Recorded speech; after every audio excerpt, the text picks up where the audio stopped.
일요일 시작 함께 하실래요? 안녕하세요. 세상의 모든 정보 아나운서 전주리입니다. 최근 엔비디아가 주최하는 세계 최대 AI 개발자 컨퍼런스인 GTC가 열렸습니다.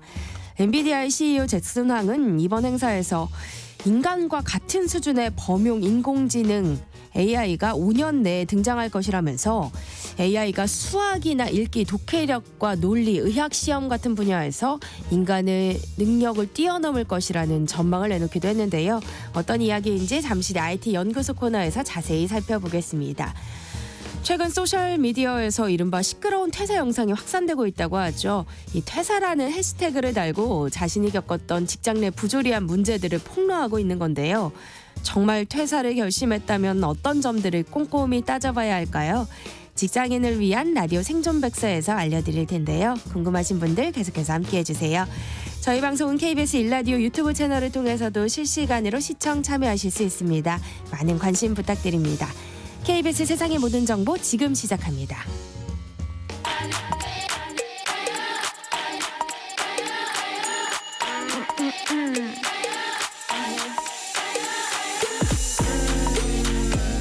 혹시 뉴스바 들으셨나요? 한낮에 전해진 소식들 꼼꼼히 정리해드리겠습니다. 오늘의 뉴스 조현정 시사평론가와 함께합니다. 안녕하세요. 네, 안녕하세요.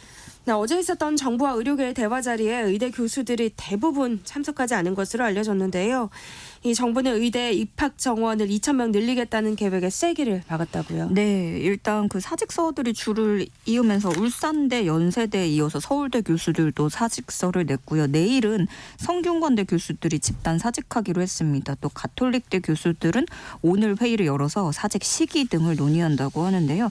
그 병원마다 많게는 400명 정도 넘는 수백 명 교수들이 사직서를 제출한 상황이고, 그 당장의 의료 현장 붕괴는 보이지 않는다 뭐 이런 얘기들이 나오지만 사실 아직까지 교수들은 사직서 수리는 되지 않았고 또 그때까지는 교수들이 진료를 하기로 했거든요. 네. 그래서 당장의 이 진료 차질은 나타나지 않고 있는 것이고요. 얼마 전에 대통령실이 유연한 대응을 지시했잖아요. 그렇지만 대화에 사실상 진전 없는 상태입니다. 그럼에도 정부는 2,000명 증원 기조를 재확인을 했고요. 복지부는 그 2,000명 증원에 대한 후속 조치 5월 내에 마무리하겠다고 못을 박았습니다. 의사들에게는 지금 조건을 따지기보다는 조속한 복귀, 진료 정상화가 우선이라고 강조했습니다. 대한의사협회 차기 회장으로 임현택 대한소아청소년과 의사회 회장이 선출이 됐는데요. 정부와 의료계의 대화가 쉽지 않을 것이라는 전망이 나오고 있어요. 네, 이면택 회장은 일전에 그 윤 대통령이 참석하는 행사에 갔다가 경호처 직원들에게 입을 막힌 채 끌려 나온 그 당사자입니다. 네. 성향적으로는 강경파로 분류가 되고요. 이면택 당선인의 임기가 앞으로 3년인데 요거 보니까 좀 공교롭게 대통령 임기하고 비슷하게 맞물려요. 앞으로 대정부 투쟁 수위는 더 높아질 것으로 보입니다. 그 조규홍 복지부 장관과 박민수 차관을 파면해야 된다라고 주장을 하는 게 이면택 회장이고, 네. 또 증원에 대해서도 동결이 아니라 오히려 줄여야 한다는 입장을 가지고 있는데 저출생 때문이라는 거예요. 그래서 수요가 줄어들 것이고, 그렇기 때문에 의대 정원은 500명에서 1,000명가량 줄여야 한다는 주장을 펼치고 있습니다. 또 당선이 확정된 직후에는 의협의 비상대응 행동을 시사하기도 했고, 면허정지나 소송 등으로 전공의 의대생, 교수 중에 한 명이라도 다친다면 총파업을 시작할 것이다. 이렇게 강조를 하기도 했는데요. 이 사태를 좀 보면서 그 전공의들이 지금 처우 개선을 요구하는 상황이잖아요. 그런데 네. 막상 개원이들의 입김이 센 것이 조금 우려되는 지점인 게, 사실상 당장 처한 입장은 전혀 다르거든요. 그런데 결국에 이 모두가 필수 의료 살리기보다는 개원이 시장에 나갔을 때 그때를 바라본다는 의구심을 지우기는 어려운 상황이 된 것으로 보입니다. 네. 이런 가운데 서울대학교 교수들이 중재에 나섰다고요? 네, 어제 긴급 제안문을 내고 전공의들에게 조속한 복귀를 촉구했는데요. 무엇보다 이 의대생들이 4월 말까지 복귀를 하지 않으면 집단 유급을 피할 수가 없고, 내년부터는 그러면 안 그래도 2배 정도 증원이 되는데 또 여기서 유급된 학생들까지 네. 모이게 되면 난관에 봉착을 해서 큰 혼란에 빠지게 될 것이라고 밝혔습니다. 그러면서도 의대 증원에 대해서는 기본적으로는 비판 입장이 담겨 있어요. 정원을 급증하면서 대다수 학교에서 교육과 연구가 동반 부실되고 고질적인 쏠림 현상은 진료 과목, 졸업생 처우 이것뿐만이 아니라 이 여파가 이공계 학문에까지도 악영향을 끼칠 것이다 이렇게 내다봤고요. 그러면서 정부를 향해서도 제안을 몇 가지 내놨는데 전공의와 학생들이 학업에 전념하도록 모든 조치를 취할 것, 증원 정책을 보완할 것, 또 의료 관련 협의체와 별도로 교육 입시 개혁을 위한 협의체를 구성할 것, 증원 문제가 마무리되면 즉시 유소년, 청소년 교육, 입시, 고등교육 혁신에 나설 것 이런 것을 포괄적으로 좀 요구를 했습니다. 그러면서도 이제 전공의와 의대생들을 향해서는 돌아와라 복귀를 촉구하면서 협상할 동안만이라도 좋으니까 국민 피해를 최소화하기 위해서라도 돌아와달라 이렇게 호소를 하기도 했습니다. 네, 윤석열 대통령은 참모진에게 의료계와 내년도 의료 예산을 함께 논의해라 이런 주문을 했다고 하는데요. 예산 편성 과정에 의사들을 참여시킨 건 파격적인 제안 아니에요? 그렇죠. 사실 이 예산 편성이라는 게 되게 범접할 수 없는 영역이죠. 정부 또 국회 고유의 권한이기 때문에 대단한 권리를 어느 정도 부여를 하겠다는 건데 결국에는 이 꿈쩍하지 않은 의사들에게 하나의 유화책으로 좀 내놓은 것이라고 할 수 있을 것 같아요. 윤석열 대통령은 계속해서 의료계에 대화에 나서줄 걸 거듭 촉구했고요. 또 보건의료 분야를 안보, 치안과 동등하게 놓고 재정 투자를 하겠다고 밝혔습니다. 그러니까 뭐 돈 많이 투입하고 그리고 예산도 요구하는 대로 배정을 하고 이렇게 뭐 증원 빼고 다 들어주겠다 이런 네. 느낌이에요. 그렇지만 의사들은 그 증원을 철회하라는 입장이 너무 강경해서 얼마나 진전이 있을지는 안개 속인 상황입니다. 네, 다음 뉴스 살펴보겠습니다. 정부의 대대적인 지원으로 주요 과일 가격이 하락세를 보이고 있는데요. 방울토마토 가격만 올랐다고요. 네, 이게 방울토마토는 다른 품목들하고 다르게 정부 할인이나 이 납품 단가 지원 대상에서 빠져 있다고 해요.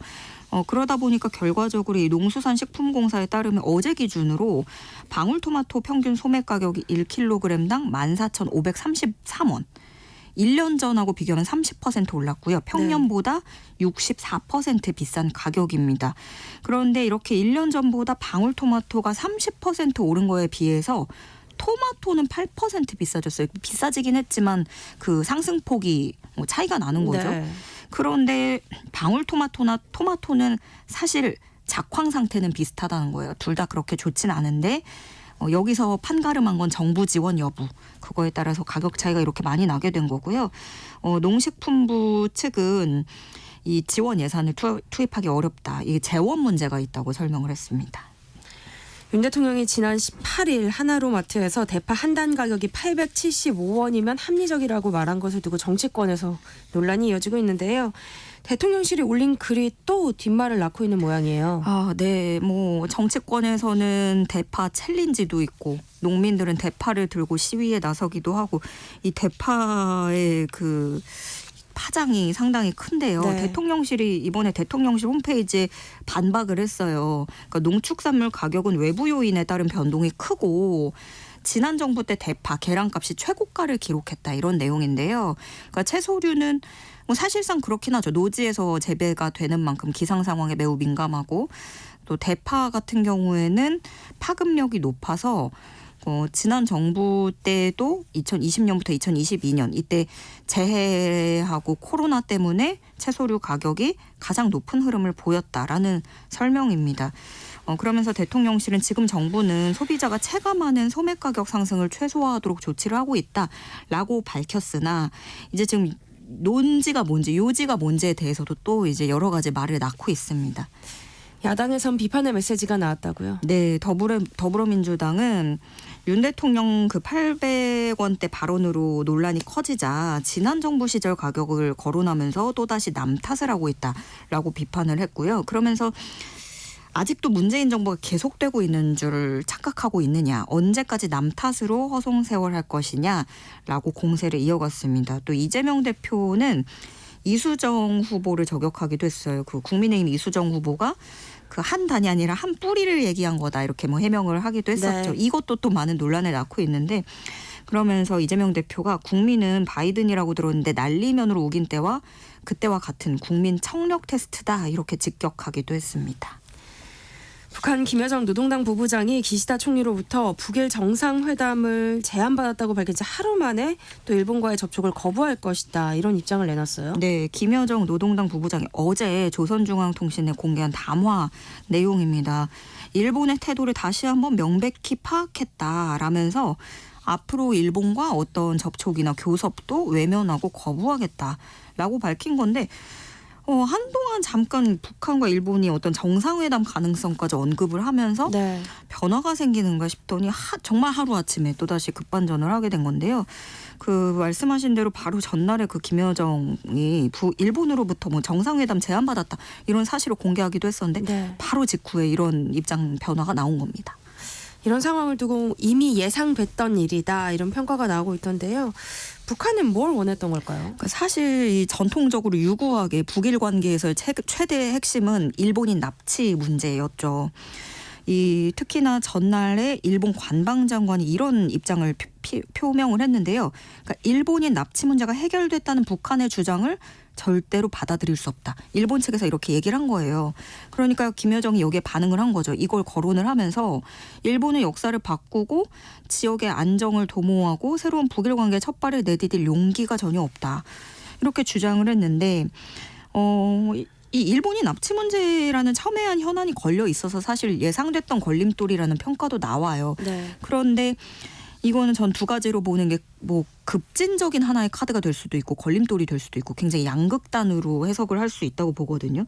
근데 일본 수장으로서는 이 문제를 해결하는 게 수건이기 때문에 이제 또 하나의 카드가 될 수 있는 거죠. 그렇지만 물론 북한이 이거를 인정하고 함께 도모하기에는 그게 가능성이 현저히 낮다라는 점이 있는 건데 결과적으로 이번에 북한, 일본 두 나라 다 이제 기존 입장을 유지한 모습이고요. 그 일본이 납북 문제를 포기할 수 없다는 점 북한도 사실은 너무나 잘 알고 있겠죠. 그래서 이번 반응을 두고 계산된 전술이다라는 분석도 전문가들 사이에서 나오더라고요. 어떤 식이냐면 이게 자신들이 세운 경계선, 문턱은 확실하게 하고 이거 아니면은 우리는 협상할 의사가 없다라는 거를 분명히 하는 효과가 있다는 점, 그 하나가 분석이 나오고 있고 또 하나는 한미일 공조에 잠시나마 혼란을 가져오는 효과가 있다라는 분석들도 제기되고 있습니다. 네.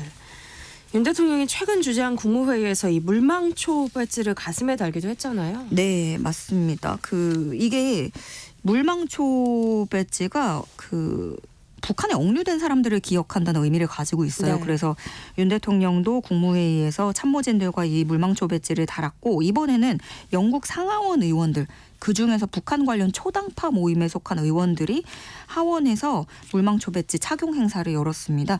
이번에 이 김영호 통일부 장관이 연대를 요청하는 서한을 영국 의회에 보냈거든요. 이 배지도 같이 보내면서 이렇게 또 화답으로 이루어진 거고요. 그래서 이 의원들은 한국 정부와 연대의 뜻을 밝히고 억류자들의 송환을 촉구하는 성명을 낭독했습니다.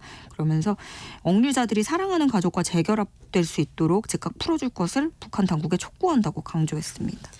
네, 이런 가운데 한미 양국이 북한의 핵 미사일 개발 움직임을 차단시키기 위한 협의체를 출범시켰다고요? 네, 이 한국과 미국이 그 핵심 자원과 자금원을 보다 효과적으로 차단하기 위한 협의체라는 건데요. 이 한미가 워싱턴 DC에서 30여 명이 참석한 가운데 회의를 열었는데 이 자리에 북한의 정제유 반입 현황 또 차단 방안을 집중적으로 협의를 했다고 외교부가 밝혔습니다.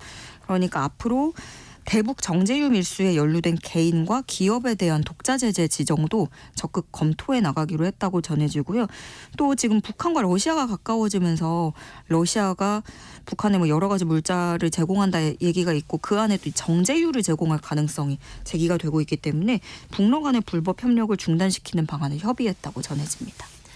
한낮의 교양 파트너 지금 여러분께서는 세상의 모든 정보와 함께하고 계십니다. 네, 최수근 상병 사망 사건과 관련해서 수사 외압 의혹을 받고 있는 김계환 해병대 사령관. 공수처로부터 출국 금지 조치를 당했는데요.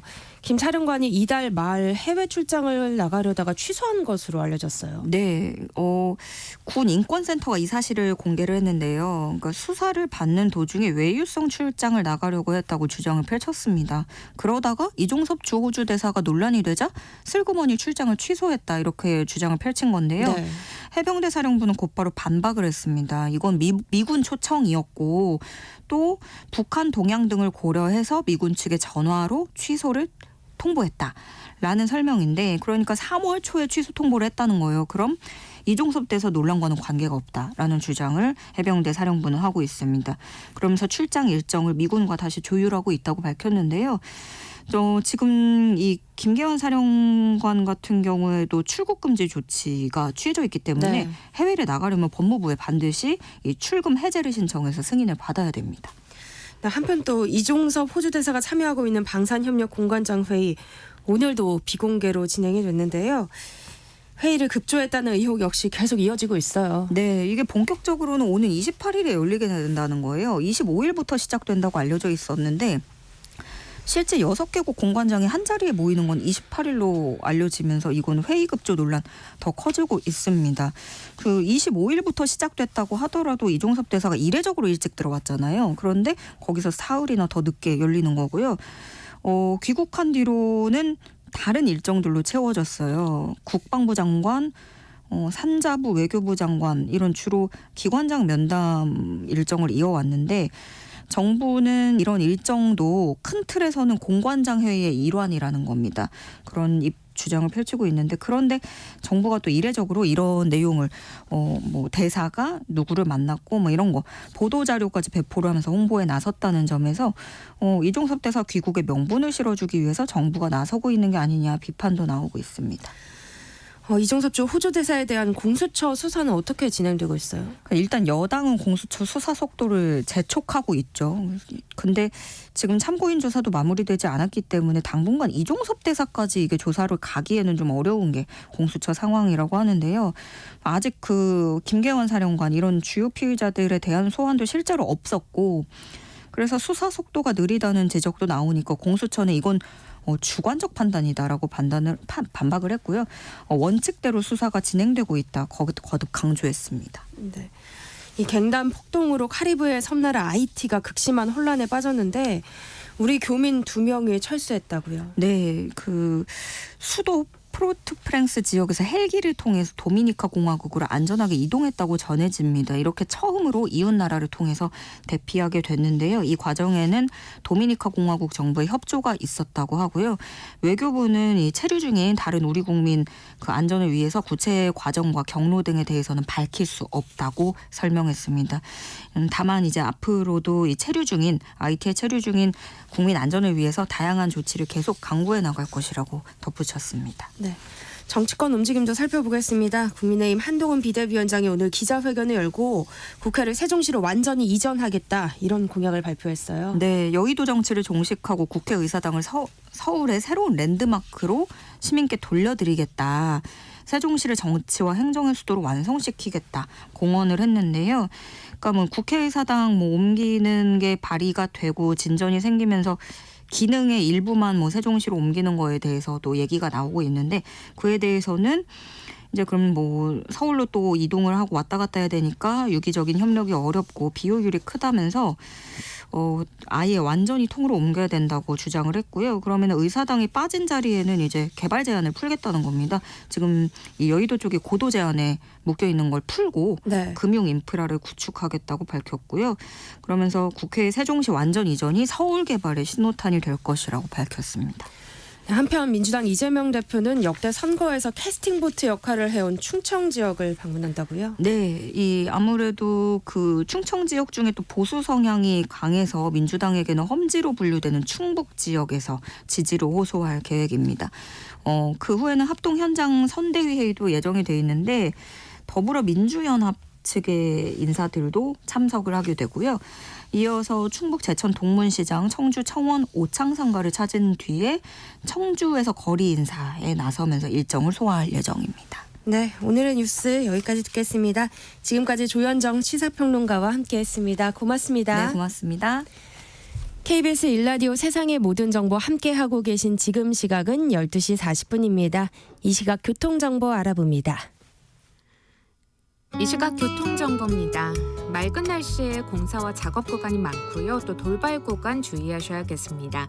남해고속도로 부산 방향 창원 분기점 부근 1차로에 승용차 사고 나서 처리 중이고요. 이후 서김해 부근 2차로에는 장애물 조심하셔야겠습니다.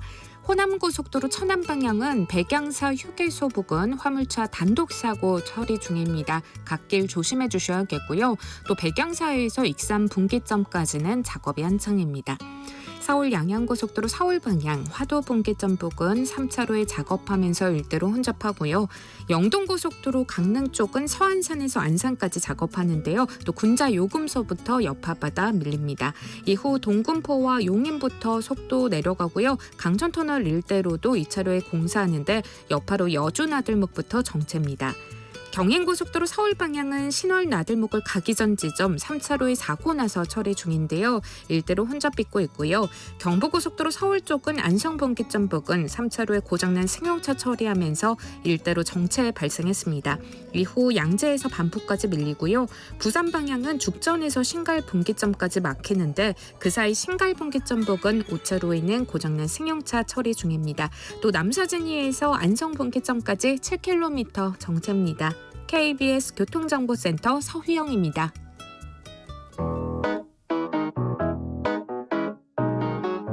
세상의 모든 정보는 청취자분들의 관심과 참여를 기다립니다. 방송 들으시면서 궁금한 점이 있거나 의견 공유하고 싶은 분들 계시면 문자 보내주세요. 추첨을 통해 모바일 쿠폰 보내드리겠습니다. 참여하실 번호는 샵 9730이고요. 짧은 문자 50원, 긴 문자 100원의 이용료가 부과됩니다. 콩 게시판을 통해서는 무료로 참여하실 수 있고요. KBS 1라디오 유튜브 채널을 통해서도 실시간으로 시청 참여하실 수 있습니다. 꼭 알아야 할 정보를 알기 쉽게 전달해드리는 시간이죠. 세상의 모든 지식 IT 연구소 코너인데요. 이번 주는 수요일에 인사드리게 됐습니다. 김덕진 IT 커뮤니케이션 연구소 소장과 함께합니다. 어서 오세요. 네, 안녕하세요. 반갑습니다. 김덕진입니다. 네, 오늘은 GTC라는 행사에 대해서 소개해 주신다고 하는데요. 네. 뭐 IT 전문가들 사이에서는 이제 GTC가 CES보다 더 중요해졌다 이런 말까지 나온다면서요. 그러니까 이게 왜 그런가를 생각을 해보면 네. 제가 예전에도 CES 때 이야기했지만 CES가 거의 AI로 시작해서 A라고 끝났잖아요. 그런데 요즘에 GTC라는 행사가 어디서 하는지를 보면 아 이래서 중요하구나라고 알게 됩니다. 이 GTC가 엔비디아에서 하는 행사예요. 네. 근데 요즘에 뭐 AI의 처음부터 끝은 다 엔비디아이기 엔비디아죠. 때문에 네. 반대로 말하면 이 GTC라는 행사에서 엔비디아가 무슨 얘기를 할까라는 네. 거에 당연히 전 세계의 뭐 귀와 또 많은 사람들의 손이 집중됩니다. 왜 손이 집중되느냐? 어떤 얘기할 때마다 주식을 뭘 사야 되나 뭐 이런 것들 때문에 이제 바로 손이 이제 네. 집중이 되기도 하니까 관심을 가질 수밖에 없고요. 실은 뭐 이런 빅테크 기업들은 자신들의 기술을 발표하는 이 개발자 행사를 다 해요. 그래서 우리가 제일 많이 들어봤던 게 그전에 애플의 WWDC라는 행사가 있습니다. 네. 조만간 또 있어요. 그래서 그때 뭐 아이폰이 새로 발표되냐 어쩌냐 이런 얘기 나오고 있고요.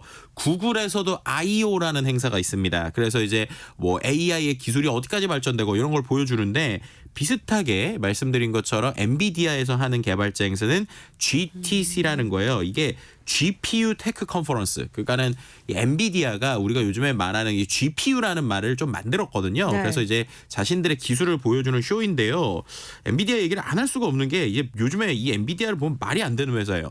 왜냐하면은 일단은 AI를 학습시키기 위해서 제일 많이 쓰는 칩인 GPU의 전 세계 시장 점유율이 80%입니다. 그리고 주가가 1년 동안 240%가 올랐어요. 많이 올랐다고도 했는데 또 1년 사이에 또 2배가 넘게 올랐고 네. 그러니까 지금 시가총액이 마이크로소프트랑 애플에 이어서 3위란 말이에요. 그러니까 도대체 이 회사는 뭐냐라는 것들이 있고 또 그러다 보니 또 이 이제 이 쇼라고 해야 될지 개발자 행사의 좀 특징 중에 하나가 젠슨 그러니까 이 CEO가 정말 오랜 시간 동안 얘기를 하거든요. 네. 근데 또 이 젠슨 황이 맨날 패션이 똑같아요. 가죽 자켓 입고 나와가지고 무슨 이제 약간 뭐 정말 락스타의 느낌처럼 막 발표를 하거든요. 네. 그래서 이번에가 이제 그 오프라인으로 진행을 했습니다. 몇 년 동안 이제 온라인으로 이제 코로나 때문에 그러다가 오프라인으로 했는데 팬데믹 이후에 최대 인파가 모였고요. 실제로 아예 산호세 컨벤션 센터가 있는데 그 지역이 원래는 요즘에 재택근무 많이 해가지고 실제 좀 사람이 별로 없다고 그래요.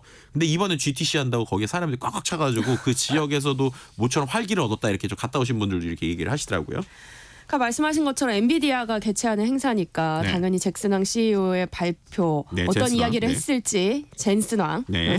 관심이 쏠렸을 것 같은데요. 좀 일반적인 CEO와 다른 얘기를 했다면서요? 네, 제가 아까 락스타 같다고 그랬잖아요. 네. 일단은 딱 등장을 하는데 무슨 콘서트장에서 정말로 뭐 잭슨 마이클 잭슨처럼 그러니까요. 자꾸 그래서 약간 헷갈리죠, 그 그죠? 이름이 헷갈려요. 정말 마이클 잭슨처럼 네, 말씀하신 것처럼 네. 정말 무슨 팝스타 나온 것처럼 하니까 이 젠슨 형이 뭐라고 하냐, 이거 그 콘서트 아니다, 이거 컨퍼런스다라고 할 정도로 엄청난 인기를 끌었는데요. 근데 그게 왜 그러냐면 이 젠슨 왕은 일반적인 애플이나 구글의 CEO랑 완전 달라요.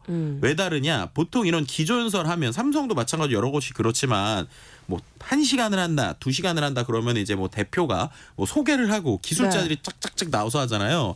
젠슨 왕은 혼자서 기조연설 2시간 합니다. 그리고 또 기자간담회 1시간 해요. 그러니까 본인이 처음부터 끝까지 3시간 동안 정말 쉬지 않고 회사의 방향성과 전 세계 산업이 어디로 가는지 머릿속에 있는 비전을 엄청나게 얘기를 하는데 또 네. 영어도 되게 잘해요. 그래서 정말로 이렇게 그 이제 딱 그 이름을 들으시면 알겠지만 대만계 미국인이거든요. 네. 그런데도 영어도 되게 잘하고 엄청 빠르게 하는데 정말 그냥 거의 뭐 3시간 동안 자기가 가지고 있는 아이디어를 다 쏟아내는 이런 느낌으로 하다 보니까 많은 사람들이 놀라는 거예요. 왜냐하면 기본적으로 많은 CEO들이 어느 정도 개발을 했지만 이 이제 젠슨 왕 같은 경우 아예 기술의 모든 로드맵에 자기가 이제 관여하다 보니까 그런 관점에서 얘기를 했고 심지어 자기 얘기를 하다가 중간에 뭐라고 그러냐면 자기 지금 너무 말을 많이 해서 머리가 아프다. 그럴만하죠. 할 정도로 모든 질문에 빠짐없이 답을 하니까 네. 이게 뭐 마케팅일 수도 있고 뭘 수도 있지만 어쨌든 중요한 거는 이 젠슨 왕이 기술에 대한 이해도나 자신감이 분명히 있구나라고 하는 걸 이 쇼를 통해서 좀 많이 쇼라고 계속 표현하는데 어쨌든 개발자 행사인데 네. 제가 보기엔 쇼에 가까워서 그렇게 좀 보여줬다 이렇게 말씀드릴 수 있을 것 같습니다. 그럼 이번 젠슨 왕의 발표에서 어떤 이야기들이 주로 나왔어요? 일단 첫 번째로는요. 이제 크게 3가지 정도의 얘기를 했어요. 이 기조 연설이 하는 AI에 대한 기술 자체를 우리가 어떻게 갖고 있다. 네. 두 번째는 옴니버스 시뮬레이션을 어떻게 한다. 세 번째는 궁극적으로 로봇을 우리가 갈 거다라는 크게 3가지 정도의 이야기를 했다. 뭐 이렇게 말씀드릴 수 있을 것 같습니다. 그러면 하나씩 좀 살펴보면 좋을 것 같은데요. 먼저 AI 분야에는 어떤 변화를 볼 수 있었나요? 말씀드린 대로 지금 이 GPU 시장, 그러니까 AI 똑똑하게 하는 칩 시장의 80%를 지금 엔비디아가 거의 독점하고 있잖아요. 네. 근데 이번에 또 새로운 모델이 나왔어요. 근데 이 새로운 모델이 이게 진짜 맞는지 모르겠는데 이제 실제 테스트를 해보긴 해야 되는데 지금 거의 모든 것을 이제 압도하고 있는 지금 80%라는 게 이 지금 칩, 그러니까 H100이라는 칩이 지금 GPU를 학습시킬 때 거의 대부분 쓰는 칩이거든요. 네. 근데 그것도 성능이 지금 몇 배 앞서 있어요. 그래서 그러다 보니까 이제 다른 데들이 못 따라가고 있는데 그것보다 30배 이상 성능이 좋은 걸 이번에 냈다라고 지금 얘기를 하는 겁니다. 그러니까 지금 있는 것도 지금 다른 데들이 따라가기 힘든데 이 칩보다 30배 좋은 걸 우리가 냈다라고 얘기를 하니까 사람들이 이거 뭐지? 라고 그러니까요. 이제 생각을 하고요. 그다음에 전력 소모도 훨씬 더 줄여서 이제 어떻게 보면은 기존의 전력 소모만큼 쓰면 원래보다 4배 이상 빠른 처리가 된다라고 하니까 지금 또 이거 내자마자 이거 얘기하자마자 거의 전 세계에 있는 또 모든 이 칩을 필요한 사람이 거의 줄을 섰다 뭐 이렇게 말씀드릴 수 있을 것 같고요. 심지어 우리가 알고 있는 그 일론 머스크마저도 네. 이 엔비디아가 쉽게 말해서 이 칩 쪽에서는 엔비디아가 최고다 뭐 이런 식의 이야기들을 지금 이 발표를 하고 나서 이어서 하고 있고 네. 그다음에 오픈 AI의 이제 샘 알트만 같은 경우도 빨리 우리가 이 칩을 사가지고 뭘 해보고 싶다.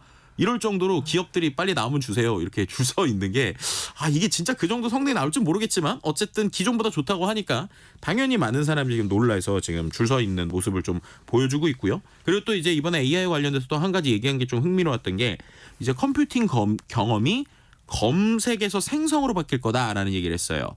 검색에서 생성으로 바뀐다는 게 이런 겁니다. 우리가 지금 정보를 찾으면 네. 예를 들면 세상의 모든 정보에 대해서 찾아줘 이렇게 하면은 세상의 모든 정보에 대해 이미 작성된 내용을 우리가 찾아오잖아요. 네. 그렇게 되니까 그건 사람이 적어놓은 것 중에 비슷하다는 걸 그때 갖고 오는 거죠. 그쵸. 생성이 된다는 건 세상의 모든 정보에 대해서 어떻게 생각해? 라고 그러면 그때그때 AI가 글을 써준다는 거예요. 그래가지고 그때그때 있는 내용을 가지고 최시간의 정보로 다른 사람들 거를 가져오는 게 아니라 자기가 생각하는 걸 갖고 바로바로 그때 글을 써준다는 거니까 이거는 이제 두 가지 관점을 보게 되죠. 그럼 최신 정보를 볼 수도 있네.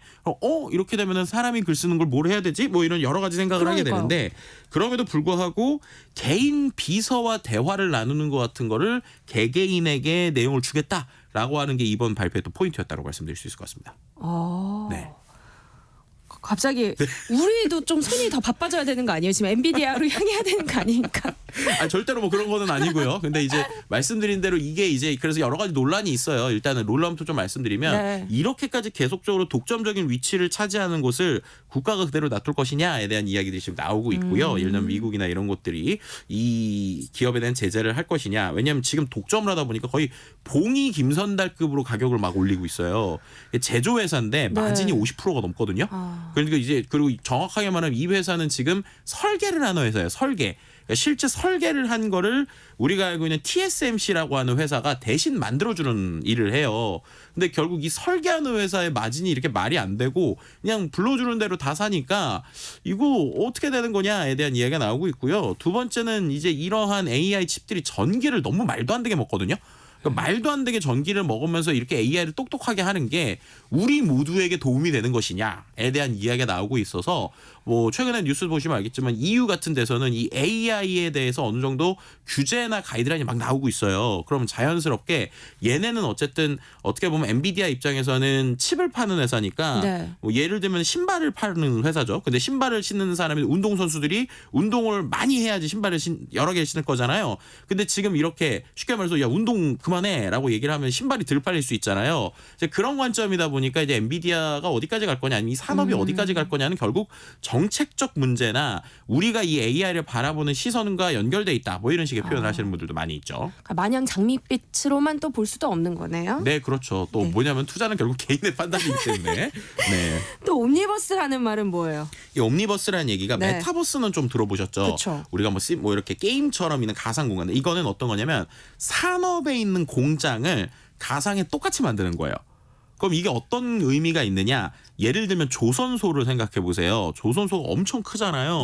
네. 조선소에서 제가 만약에 실제 뭐 이런 공정을 바꾸고 싶은 거예요. 왜냐면 뭐 이 조선소에서 기본적으로 배를 만들 때 1번 공장과 2번 공장, 3번 공장을 지나쳐야 되는데 자 1번 공장, 2번 공장, 3번 공장 지나치는데 이게 효율적인가라고 사람들이 생각하면 야 1번 공장 다음에 3번 공장을 지나치게 하고 2번 공장을 지나쳐 볼까라고 생각할 수 있잖아요. 근데 그 직접 하려면 어떻게 될까요? 엄청 돈이 많이 들죠. 총 돈이 많이 들고 공장도 멈춰 있어야 되잖아요. 그러니까 그걸 어떻게 하는 거냐? 이 메타버스 같은 옴니버스 공간에 똑같이 만들어 놓는 거예요.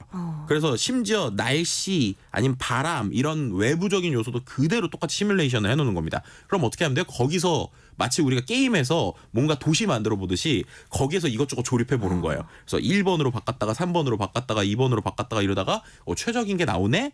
라고 하면 그 다음에 공장을 바꾸는 거예요. 그러니까 이렇게 해가지고 이걸 디지털 쌍둥이라는 표현에서 디지털 트윈이라는 표현을 쓰는데 이렇게 네. 산업계에 들어가고 있다는 게 좀 옴니버스의 포인트라고 볼 수 있을 것 같습니다. 또 이번 행사에서도 로봇이 상당히 주목받았다고요? 네, 맞습니다. 왜냐하면 생성형 AI의 궁극적인 지점이 로봇인 것 같아요. 왜냐하면 사람하고 로봇이 대화를 할 때 대화가 잘 안 됐잖아요. 그런데 이런 생성형 AI가 대화를 도와주거든요. 근데 네. 대화만 도와주는 게 아니라 얘한테 예를 들면은 뭘 집어봐라고 했을 때 뭐 사과를 집어봐 이렇게 되면 얘가 알겠습니다 하고 자기가 직접 프로그래밍을 그때 하는 거예요. 로봇이 프로그래밍을 그때 해서 로봇을 집으니까 이런 걸 도와주는 솔루션도 만들겠다라고 하는 게 이제 엔비디아의 어떤 방향이라고 볼 수 있을 것 같습니다. 네, 엔비디아의 위력을 듣다 보니까 진짜 걱정스러운 마음이 들어요. 우리 기업들이 생성형 AI 분야에서 생존할 수 있는 방법 뭐가 있을까요? 일단 그럼에도 불구하고 이 GPU에 들어가는 메모리가 있거든요. 그 메모리는 거의 지금 우리나라 하이닉스가 제일 많이 만들고 있고 삼성전자에서도 이걸 지금 테스트하고 있다는 얘기가 나와서 이번에 좀 이슈가 됐어요. 그래서 반도체 부분에선 같이 가는 전략을 써야 되고 네. 그런데 그럼 그걸 위로 아까처럼 달리기 하는 운동선수는 어떻게 키워야 될 것이냐라는 부분은 분명히 고민이 있어요. 네. 그럼에도 불구하고 확실한 것은 글로벌적인 시장에서 한국어를 기반으로 한 언어 모델의 필요성은 반드시 있기 때문에 이런 인프라를 활용해서 우리도 조금 더 이 기술적으로 한 단계 더 앞서가야 되는 부분은 분명한 것 같고요. 그런 부분에서 좀 엔비디아와 좀 우리나라의 기업들과의 연계들도 더 됐으면 좋겠다라는 생각을 개인적으로 해봅니다. 네, 세상의 모든 지식 IT 연구소 여기까지 하겠습니다. 김덕진 IT 커뮤니케이션 연구소 소장과 함께했습니다. 고맙습니다. 네, 감사합니다. 네, 저도 2부에 다시 올게요.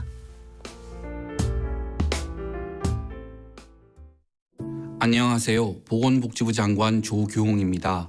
소아진료, 분만, 중증 응급수술과 같이 생명과 직결된 필수 의료가 정당한 보상을 받지 못해 사라질 위기에 있습니다. 정부는 필수 의료를 살리기 위해 향후 5년간 10조 원 이상 건강보험 재정을 집중 투자합니다. 이와 함께 과잉 진료 우려가 큰 항목을 중심으로 비급여를 집중 관리하겠습니다. 국민에게 꼭 필요한 필수 의료가 공정하고 제대로 된 보상을 받을 수 있도록 보상 체계를 정상화하겠습니다. 감사합니다.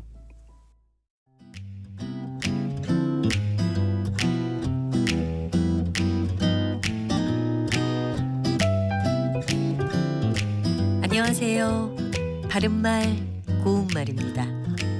어떤 사람의 행동에 대해서 말할 때 빠릿빠릿하다라는 표현을 쓰면 그 움직임이 상당히 똘똘하고 날래다는 것을 뜻합니다. 새로운 종업원은 움직임이 빠릿빠릿해서 잔소리할 필요가 없습니다. 처럼 말이죠. 반면에 행동 같은 것이 느리고 더디다고 할 때는 형용사 뜨다를 씁니다. 동작이 뜨다. 행동이 그렇게 떠서 오늘 안에 그 일을 마칠 수 있겠니? 이렇게 말이죠.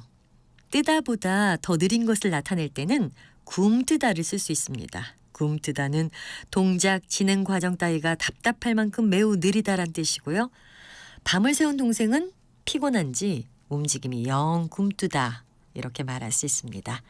참고로 뭔가 느리고 둔한 것을 뜻하는 형용사로 매뜨다와 우통하다 같은 것도 있는데요. 첫 음절의 모음 어이, 에를 쓰는 매뜨다는 밉살스럽도록 동작이 느리고 둔하다를 뜻하고요. 우통하다는 재빠르지 못하고 둔하다란 의미가 있습니다. 둘 다 우리 고유어 형용사입니다. 그리고 형용사 뜨다의 반대말은 싸단데요. 이것은 걸음이 재빠르다란 뜻입니다. 흔히 입을 주어로 해서 입이 싸다 같이 싸다를 쓰면 들은 말 따위를 진중하게 간직하지 아니하고 잘 떠벌리다라는 뜻이 있습니다. 이것은 딱히 속어나 비속어는 아니지만 사용하기에는 조심스러운 표현이 아닐까 생각됩니다. 바른말 고운말 아나운서 변희영이었습니다.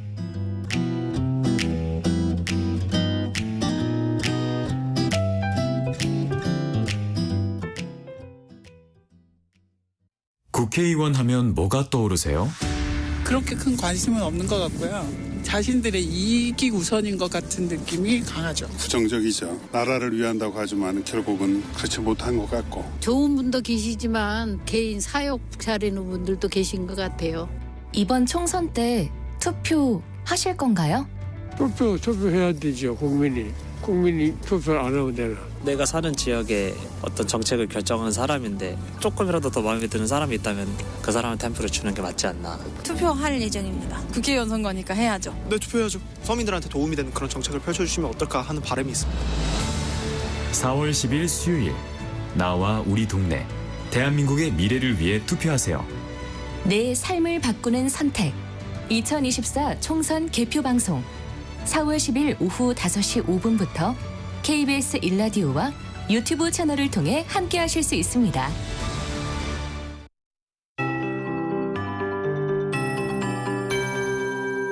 KBS 58분 날씨. 요즘 기온의 변화가 심하지만 전국 곳곳에는 봄꽃들이 활짝 피어 있습니다. 오늘은 낮 동안 평년 기온을 조금 웃돌며 포근해 봄을 즐기기에 좋겠는데요. 일교차가 10도에서 15도 안팎으로 무척 크게 벌어져서 주의하셔야겠습니다. 예상 낮 최고 기온은 서울과 부산 16도, 강릉, 제주 17도, 대구 18도, 대전, 광주 19도 등으로 어제보다 2도에서 6도 정도 높겠습니다. 하늘에는 가끔 구름이 많이 끼겠고요. 미세먼지 농도는 좋음에서 보통을 유지하며 공기도 깨끗하겠습니다.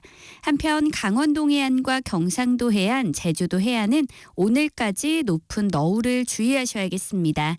목요일인 내일은 전국에 비 소식이 있습니다. 내일 새벽에 수도권과 강원 내륙, 전남 해안과 제주도부터 비가 내리기 시작해 낮 동안 전국으로 확대됐다가 밤에 그칠 전망입니다. 제주도와 경남 남해안에 10에서 40mm의 다소 많은 비가 벼락과 돌풍을 동반해 내리겠고요. 그 밖에 경상도와 전남 지역에는 5에서 10mm, 중부지방은 5mm 미만의 비가 내릴 전망입니다. 내일은 전국에 바람도 강하게 불겠습니다. 현재 서울의 기온은 14.4도입니다. 송소진입니다.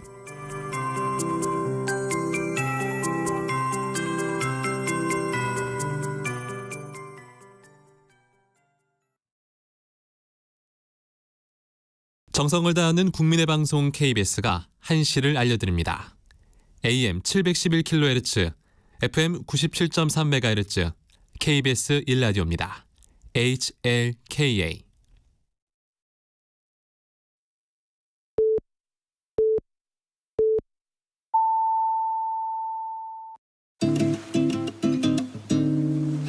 나른한 오후를 책임질 영양 만점 지식 비타민. 세상의 모든 정보.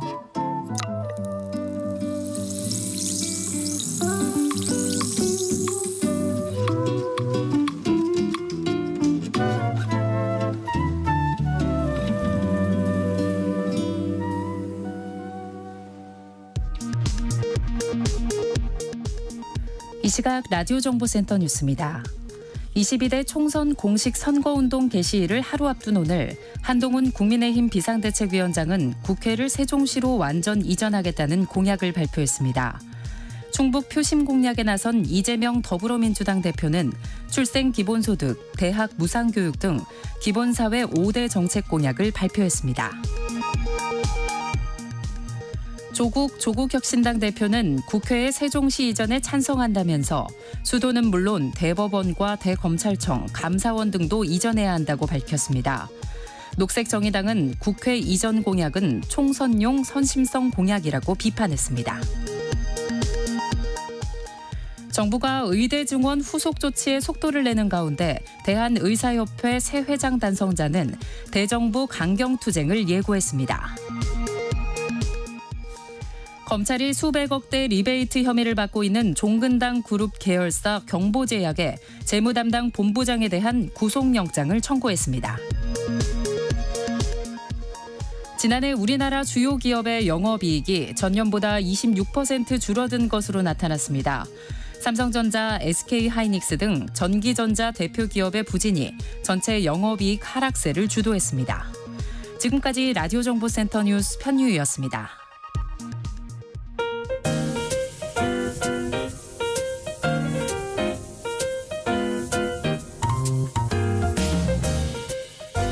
정신없이 바쁜 하루, 지금 우리 주변에서 벌어지고 있는 사건 사고 소식들 한숨 돌리며 살펴보시죠. 하프타임 뉴스 박영식 뉴스캐스터와 함께합니다. 안녕하세요. 네, 반갑습니다.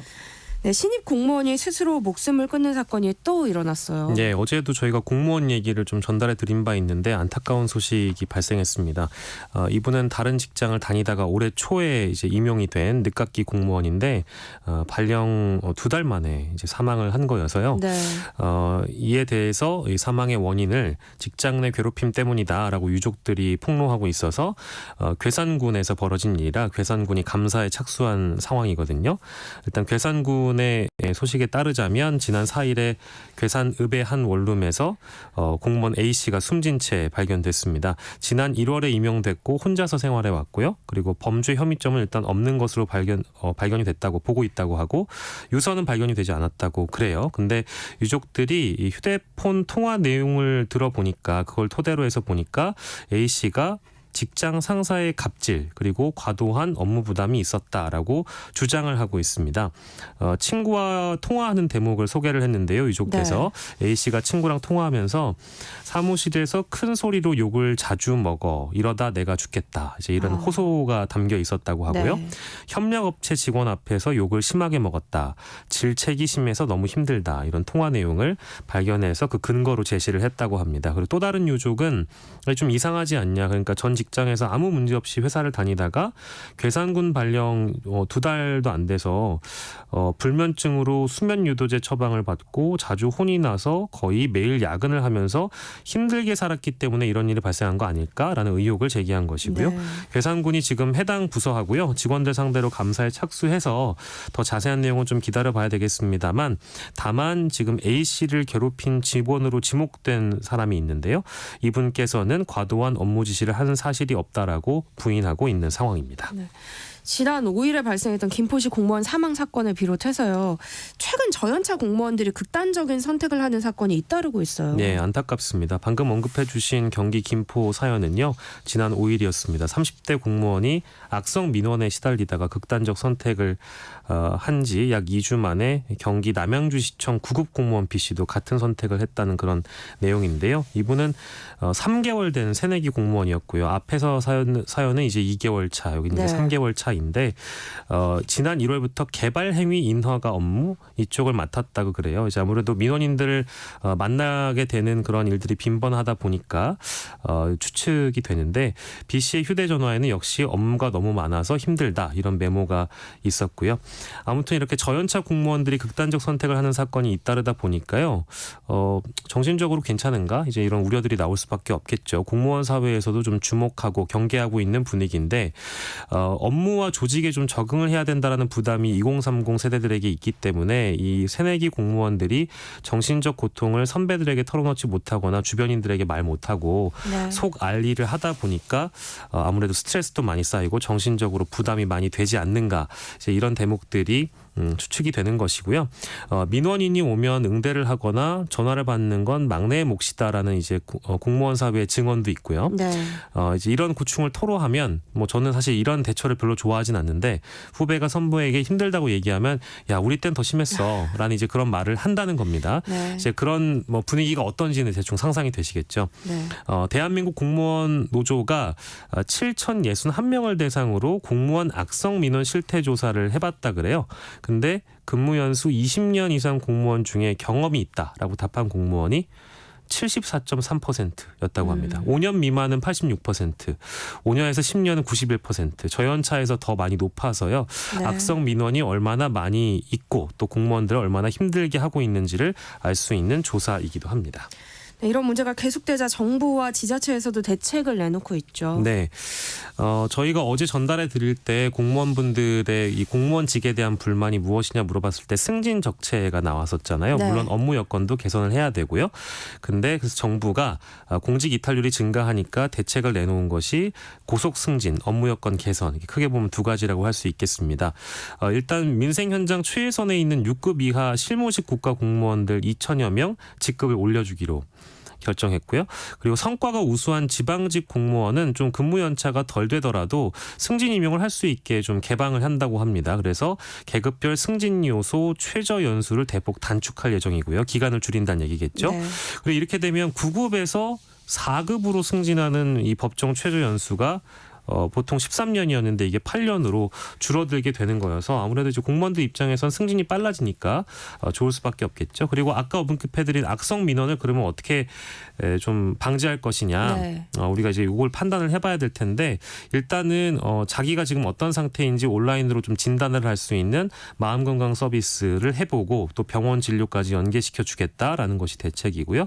그리고 민원 과정에서 만약에 이런 악성 민원에 시달리고 노출되는 직원은 뭐 수당을 추가로 지급하는 것도 있고요. 승진에 가점을 부여하는 것도 방법이 될 수 있겠다라고 대책을 내놨습니다. 근데 이런 조치가 과연 근본적인 문제를 해결할 수 있겠냐.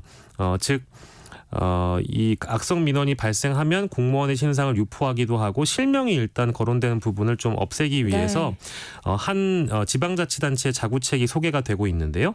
부산시 해운대구가 이제 담당 직원의 성만 남기고 이름을 땡땡으로 익명 처리하는 방법도 있다고 해서요. 이게 이제 지자체 차원에서 이루어지고 있습니다만 이게 이제 전국으로 이루어질지는 좀 지켜봐야 될 텐데 정부가 대책을 내놓은 것은 좋으나 관련해서 과연 실효성 있고 또 근본적인 문제를 다 해결할 수 있는가 이 대목을 좀 지켜봐야 할 것 같습니다. 네. 지난해 도로교통법 시행규칙이 개정이 됐는데요. 그런데 우회전 사망 사고는 계속되고 있어요. 그렇습니다. 부산 기장군에서요. 도로에서 자전거를 타던 중학생이 우회전하던 학원버스에 치여서 안타깝게 숨지는 사고가 발생했는데요. 지난 25일 오후 4시쯤에 기장군 정관읍 사거리에서 학원버스가 우회전을 하는데 같이 우회전하던 자전거를 치는 사고가 발생한 겁니다. 네. 중학생이 다쳤고 병원으로 옮겨졌지만 안타깝게 숨졌는데요. 일단 사고 당시에 우회전을 하는 곳 전방에는 적색 신호등이 들어와 있었던 것으로 알려지고 있어서 문제가 되는 것이고 기장경찰서가 교통사고 특례법 위반 혐의로 운전기사 입건해서 조사하고 있는데요. 다들 개정된 내용들은 익숙하게 아실 수도 있겠습니다만 모르시는 분들을 위해 설명드리면 전방에 개정된 도로교통법대로라면 전방에 적색 신호면 우회전 차량은 횡단보도 앞에서 일단 정지를 해야 됩니다. 네. 그런 다음에 좌우를 살치고 서행해야 되는 것이 원칙이고요. 근데 이 경우에는 왜 사고가 발생했냐? 버스는 어쨌든 굉장히 큰 차잖아요. 덩치가 큰 차인데 사각지대로 자전거가 들어오는 바람에 보이지가 않았다고 합니다. 그래서 일단은 서행도 서행이고 살피는 것도 살피는 거지만 사거리에서 빨간불이 들어와 있을 때는 우회전하실 때 항상 유의하시고 조심하셔야 된다는 것이 이 법 시행의 원칙이 되겠습니다. 네. 인천에서도 관련된 사고가 있어서 이런 우회전 차량의 사고 발생률이 높아지고 있어서요. 현장 단속도 늘려야 되고 우회전용 신호등이 따로 이제 표기가 되는 것이 맞지 않겠느냐. 이제 이런 대책들도 지적이 계속되고 있습니다. 네. 다음은 미국 소식인데요. 메릴랜드주 볼티모어에서 화물선이 교각에 충돌해서 대교가 붕괴되는 사고가 발생했어요. 예, 굉장히 큰 사고여서 지금 외신들도 주목하고 있고 우리 이제 여러 방송사들에서도 이 내용을 보도하고 있는데요. 네. 우리 시각으로 어제 오후에 발생한 일이고요. 싱가포르 국적의 초대형 화물선 달리호가 컨테이너를 이제 4천여 개를 실은 채 스리랑카로 향하던 중에 교각을 들이받은 겁니다. 미국 메릴랜드주 볼티모어에서 발생한 거고 2.6km에 달하는 대교인데 프랜시스 스콧 키라는 다리인 것 같아요. 네. 근데 대부분 무너졌다고 합니다. 근데 이게 2.6km짜리 다리가 무너지는데 불과 20초밖에 걸리지 않았다고 그래요. 그래서 빠르게 이게 붕괴가 되면서 이게 새벽에 일어난 사고고 다리 위를 운전하는 차량은 없었다고는 하고 있습니다만 여기에서 야간 작업 중이던 인부 8명이 있었다 그래요. 그래서 붕괴가 빠르게 진행되면서 공사 중이던 인부 8명이 물에 빠졌고요. 6명은 사망으로 추정이 되고 있고 지금 2명만 구조가 된 상황입니다.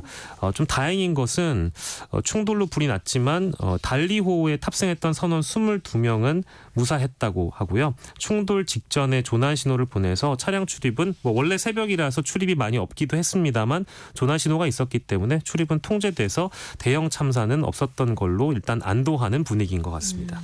그럼 실종자 수색 작업은 진행 중인 거예요? 지금 시각으로는 중단된 걸로 결정이 된 것 같아요. 미 해안경비대가 수색 활동을 중단했다는 소식이 외신을 통해 전해지고 있는데요. 해안경비대 제독이 밝히기로는 사건 발생 시간 그리고 강의 수온 이런 걸 다 고려를 해봤을 때 일단 생존자가 있는 걸로 믿긴 좀 어려울 것 같다. 그래서 수색 작업을 종료하기로 결정한 것으로 밝혀졌고요. 지금 수색 및 구조 작업을 복구 작업으로 전환한 상태입니다. 그래서 사고 현장의 기상 조건이 악화돼 있기 때문에 이 잠수부들이 더 위험하고 저온이고 또 시야 확보도 어렵고 다리가 무너졌기 때문에 여러 이제 파편들이 금속 파편, 건물 파편들이 있을 수 있잖아요. 네. 이게 위험하기 때문에 잠수부를 투입하기가 어려워서 복구 작업으로 전환했고 6명 사망과 2명 실종으로 처리되지 않을까 예상되고 있습니다. 사고 원인은 파악이 됐어요? 그러니까 예비조사 정도는 지금 결과가 나오고 있는 것 같은데 지금 다리에 부딪힌 컨테이너선이 14km로 운항하던 중에 사고 전에 동력에 문제가 생겼다는 결과인 것 같아요. 제어가 어렵고 당국에 일단 알리긴 했는데 혹시나 여기에서 테러 혐의가 발견된 건 아니냐. 네. 이제 뉴욕타임스가 해당 선박이 칠레에서도 기계 결함이 있었다고 보도한 걸 보면 테러 혐의는 없었다고 확인 확인이 된 것 같고요. 바이든 대통령도 이 사고에 대해서 중대함을 느끼고 기자회견을 열고 수습을 위한 모든 지원을 다하겠다라고 밝힌 상황입니다. 네, 화제를 좀 바꿔보겠습니다. 기분 좋은 소식인데요. 태국과의 원정 경기에 나선 우리 축구대표팀 어제 기분 좋은 승리를 거뒀습니다. 그렇습니다. 아시안컵 보신 분들 입장에서는 답답함을 해소하는 그런 경기 내용이라고 볼 수 있겠습니다. 월드컵 2차 예선이었는데요. 태국 상대로 3대0 완승이었고요. 태국은 워낙에 찜통 더위였기 때문에 아무래도 그 기온에 적응하는 것이 관건이었겠죠. 태국 홈팬들이 또 일방적인 응원을 했기 때문에 아무래도 방콕 원정이 힘들지 않을까라는 그런 전망들이 많았습니다. 그런데 3대0의 결과를 완승을 거뒀고요. 네. 일단 이제 분위기 보시면서 이강인 선수와 손흥민 선수의 어떤 관계 싸움을 두고 그쵸. 지켜봤던 팬들이 많았던 것 같아요. 그런데 이강인 선수가 큰 역할을 일단 이 경기에서 했습니다. 대표팀에 잘 녹아들었다고 봐도 무방한 평가일 텐데요. 일단 초반에 좀 분위기가 위태로웠는데 이강인 발끝에서 분위기가 확 바뀌었습니다. 전반 19분에 이강인이 조규성에게 찔러준 공을 이제 꺾어 차게 되고 상대 수비가 골라인 앞에서 막아냈는데요. 이재성이 달려들면서 균형을 깼습니다. 불안한 리드가 또 이어지긴 했는데 후반 9반에 또 이강인이 왼발을 사용해서 손흥민에게 연결했고 역시 왼발 슛으로 강력하게 2대0의 스코어를 기록하게 됐고요. 네. 후반 37분에 쇄기골을 터뜨리면서 3대0의 결과를 안게 됐습니다. 3승 1무가 지금 대표팀의 현재 성적이어서 C조 선두 자리입니다. 그래서 2차 예선 2경기를 남겨두고 사실상의 3차 예선 진출을 확정한 거고요. 이번에 태국 경기를 보신 분들도 많이 느끼시겠습니다만 아시안 팀들의 그 경기력이 굉장히 올라와 있는 상황이어서 이번 경기도 경기입니다만 이제는 대한민국도 아시아에서 맹주라고 호랑이라는 평가가 있긴 합니다만 안심할 대상들은 이제 아무도 없다라고 봐도 무방하겠죠. 네. 다음 뉴스는요. 어제 오전 경기 성남시 도심에서 타조가 출몰하는 소동이 벌어졌다고요. 예, 타조가 성남시 중원구 한 도로에서 9시 30분쯤에 돌아다니는 소동이 벌어졌고요. 오전 10시 반쯤에 상대원동의 한 공장 건물 부지에 있던 타조를 발견해서 소방당국이 포획했습니다. 타조가 소동을 일으켜서 부상자가 발생하거나 재산 피해 등은 발생하지 않았고요. 사정을 들어보니까 인근 생태체험장에서 탈출해서 거리를 돌아다녔던 것으로 네. 파악이 됐고 생태체험장으로 반환이 완료됐다고 해요. 그런데 안타까운 것은 이 타조가 타돌이라는 타조인데요. 생태체험장에서 암컷 타조 타순이와 함께 지내다가 타순이가 같이 알도 낳았던 사이인데 타순이가 죽었다 그래요. 그래서 혼자 남게 되니까 스트레스를 받으면서 이런 일이 벌어지지 않았을까 하는 추정이었습니다. 네, 하프타임 뉴스 박영식 뉴스캐스터와 함께했습니다. 고맙습니다. 감사합니다. 내일 점심 메뉴 추천. 귀로 듣는 푸짐한 지식 한 상 어떠세요? 세상의 모든 정보. 아나운서 전주리입니다. 일터에서 억울한 일은 없어야겠죠. 알아두면 도움이 되는 노동법 이야기, 직장인을 위한 라디오 생존 백서, 소나무 노동법률사무소 김효신 노무사와 함께합니다. 안녕하세요. 네, 안녕하세요. 김효신입니다. 오늘은 어떤 이야기를 해볼까요? 제가 방송 준비하면서 조금 흥미로운 기사를 접했는데요. 이게 영국 파이낸셜 타임스라는 데서 젊은 세대 근로자들이 조용히 직장이 떠나기를 거부하는 이유라는 걸로 제목을 기사를 보도했습니다. 네. 예, 최근 이제 소셜 미디어에서 그 레이오프 퇴사라는 해시태그를 달고 자신의 퇴사 사실을 널리 알리는 게 그래서 분석 기사까지 나오는데요. 네. 이게 틱톡이라는데 최소 12,000개가 넘는 퇴사 영상이 올라왔다고 합니다. 그래서 이런 현상을 이게 이제 시끄러운 퇴사라고 하는데요. 근데 이게 조금 더 호들갑 떤다 이런 느낌이 아니고 영국 거기 이제 그 파이낸셜 타임스에서 직장 투명성 캠페인이라고까지 표현을 하더라고요. 그 이유가 퇴사 영상 올리면서 직장 내 부조리, 불합리한 처우 문제를 적극적으로 공개하고 있다는 점 때문입니다. 그래서 이게 제가 노무사로서 주목해 본 점도 바로 이 부분입니다. 네. 어떤 영상들이 올라왔어요? 조금 극단적인 것 같아요. 이게 올해 초까지 글로벌 보안 기업에서 일했던 어떤 여성분인데요. 입사 3개월 만에 영상 통화로 해고하는 영상을 올리셔서 이 조회수가 2천만 건을 넘어섰다고 합니다. 이 퇴사 당시에는 그냥 인사팀 실무자로서 어떤 이야기도 듣지 못하고 그냥 업무 성과가 기대 이하라는 말밖에 못 들었다고 해요. 그래서 그걸 지켜보고 있던 우리 그 사람들이 분노의 댓글을 달았고 회사에서 대표가 이틀 뒤에 해고 과정이 더 친절하고 인간적이었어야 했다고 하면서 사과까지 하는 사태가 벌어졌습니다. 근데 업무 성과가 기대 이하라고 하는 건 사실 주관적인 평가잖아요. 네. 근데 만약에 이게 우리나라였다면 해고 사유로 인정이 될까요? 또 이런 영상을 인터넷에 올려도 괜찮을까요? 사실 우리나라에서는 해고 법제가 까다롭기 때문에 이거는 부당해고에 해당될 소지가 높습니다. 사실 우리는 객관적이고 합리적인 평가 과정을 거쳐서 피드백하고 개선 기회까지 부여했다면 이제 정당하다고 판단하고 있거든요. 그래서 그냥 아무런 사유를 알려주지도 않고 업무 성과라는 이유만을 해고하는 거는 부당하다고 하겠고요. 그 다음에 또 이 모르겠어요. 회사라는 명예를 훼손했다고 하면 이제 그 네티즌들이라고 해야 될까요? 그분들이 어떤 댓글을 달면서 회사의 명예훼손을 했다고 하면 그런 명예훼손 소송에 휘말릴 수도 있겠고 또 인사 담당자 그걸 전달하는 분에 대한 어떤 모욕을 했다고 하면 이제 모욕죄가 해당되지 않을까 싶습니다. 네. 뭐 요즘 2030 젊은이들이 시끄러운 퇴사를 많이 한다고는 하지만 그래도 국내에서는 아직은 조용한 퇴사를 선택하는 사람들이 더 많잖아요. 네, 맞습니다. 이건 뭐 코로나19 기간에 생겨났던 단어인데요. 이게 직장에서는 퇴사는 안 하지만 최소한의 업무만 처리하면서 회사에 기여하려는 의지가 없는 상태를 얘기하는데요. 어제 발표된 설문조사에 따르면 우리나라 직장인 2명 가운데 1명은 조용한 퇴사를 하고 있다.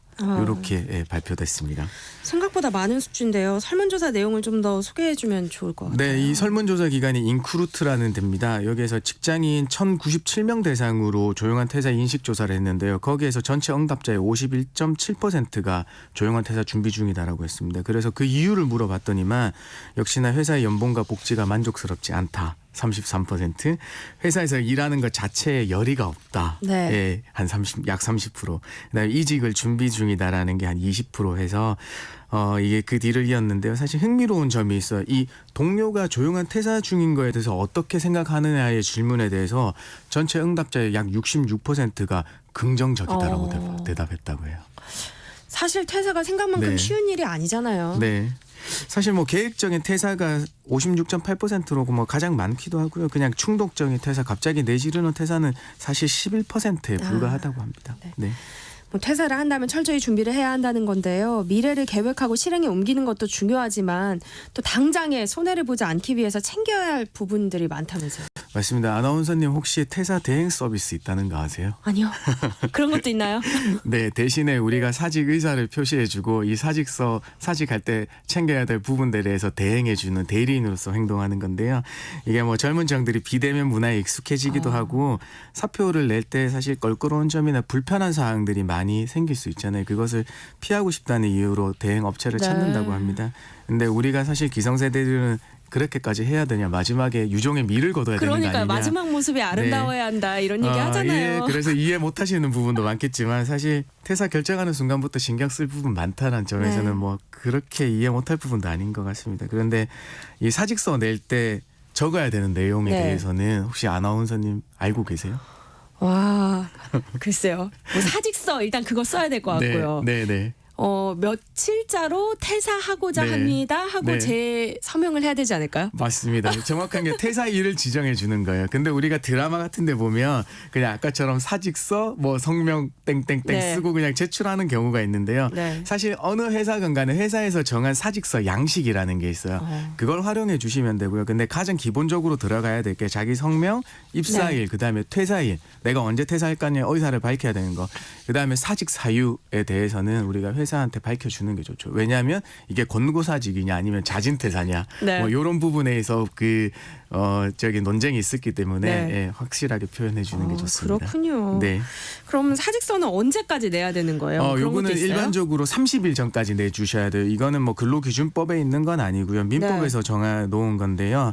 왜냐하면 회사가 사직서를 수리해주지 않는다는 조건에서는 30일 뒤로 효력이 발생하는 데 기인한 겁니다.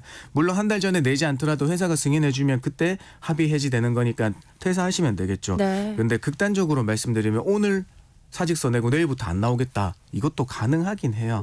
예, 그런데 사실 뭐 회사는 어떻게 뭐 조정할 수 있는 방법이 없냐고 하는데 근로기준법이 강제근로 금지하고 있기 때문에 이게 가능한 거거든요.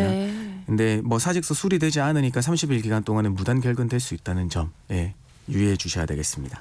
오늘 라디오 생존백서 코너에서는 어렵게 퇴직을 결심하신 분들이 꼭 챙겨야 할 것들이 있다면 무엇인지 이야기 나눠볼 텐데요. 관련해서 궁금한 점 있으시거나 도움 필요하신 분 계시다면 문자 보내주시기 바랍니다. 참여하실 번호 샵 9730번이고요. 짧은 문자는 50원, 긴 문자는 100원의 정보 이용료 부과됩니다. 콩 게시판 KBS 일라디오 유튜브 채널을 통해서는 무료로 참여하실 수 있으니까요. 많은 참여 부탁드립니다.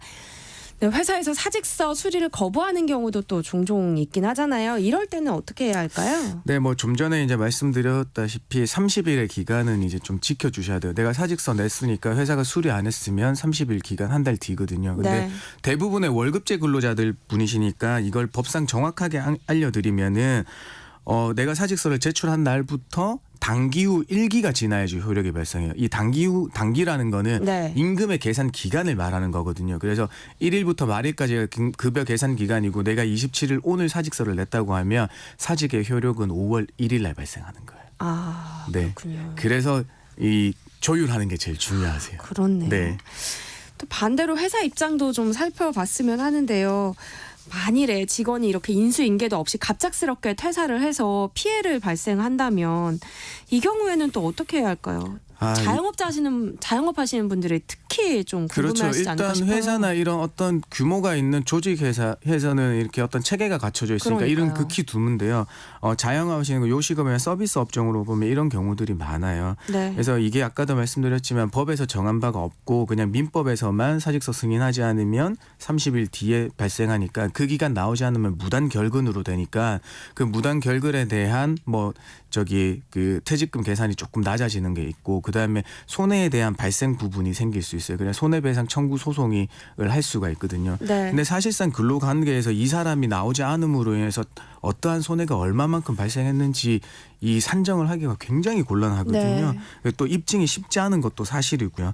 그래서 이게 지금은 회사가 밉더라도 남아있는 동료들 위해서 어떤 그 신뢰를 지켜준다는 의미에서 좀 조율해서 정하시는 게 제일 중요할 것 같습니다. 그런데 또 퇴사 시기를 잘 맞추지 않으면요. 급여를 계산하는 것도 쉽지 않을 것 같거든요. 네, 맞습니다. 급여의 일할 계산이라는 건데 근데 알고 나면 별거 아니라고 생각하실 거예요. 사실 이제 급여의 그 일할 계산은 가장 크게 세 가지로 나눠져 있어요. 네. 첫 번째는 급여를 당월 총 일수로 나누고 재직 일수를 곱해 주시는 거예요. 여기서 말씀드리는 재직 일수는 그냥 근무한 날들만 얘기하는 게 아니고 네. 1일부터 내가 고용 관계가 지속된 날까지 퇴사하는 날까지라고 말씀드릴 수 있어요. 네. 그래서 오늘 퇴사하신다고 하면 1일부터 27일까지 총 27일이 재직일수가 되는 겁니다. 근데 이게 일할 계산을 하다 보면 최저급여보다 낮을 때가 있어요. 이때는 네. 최저급여를 적용해 주셔야 된다는 거고요.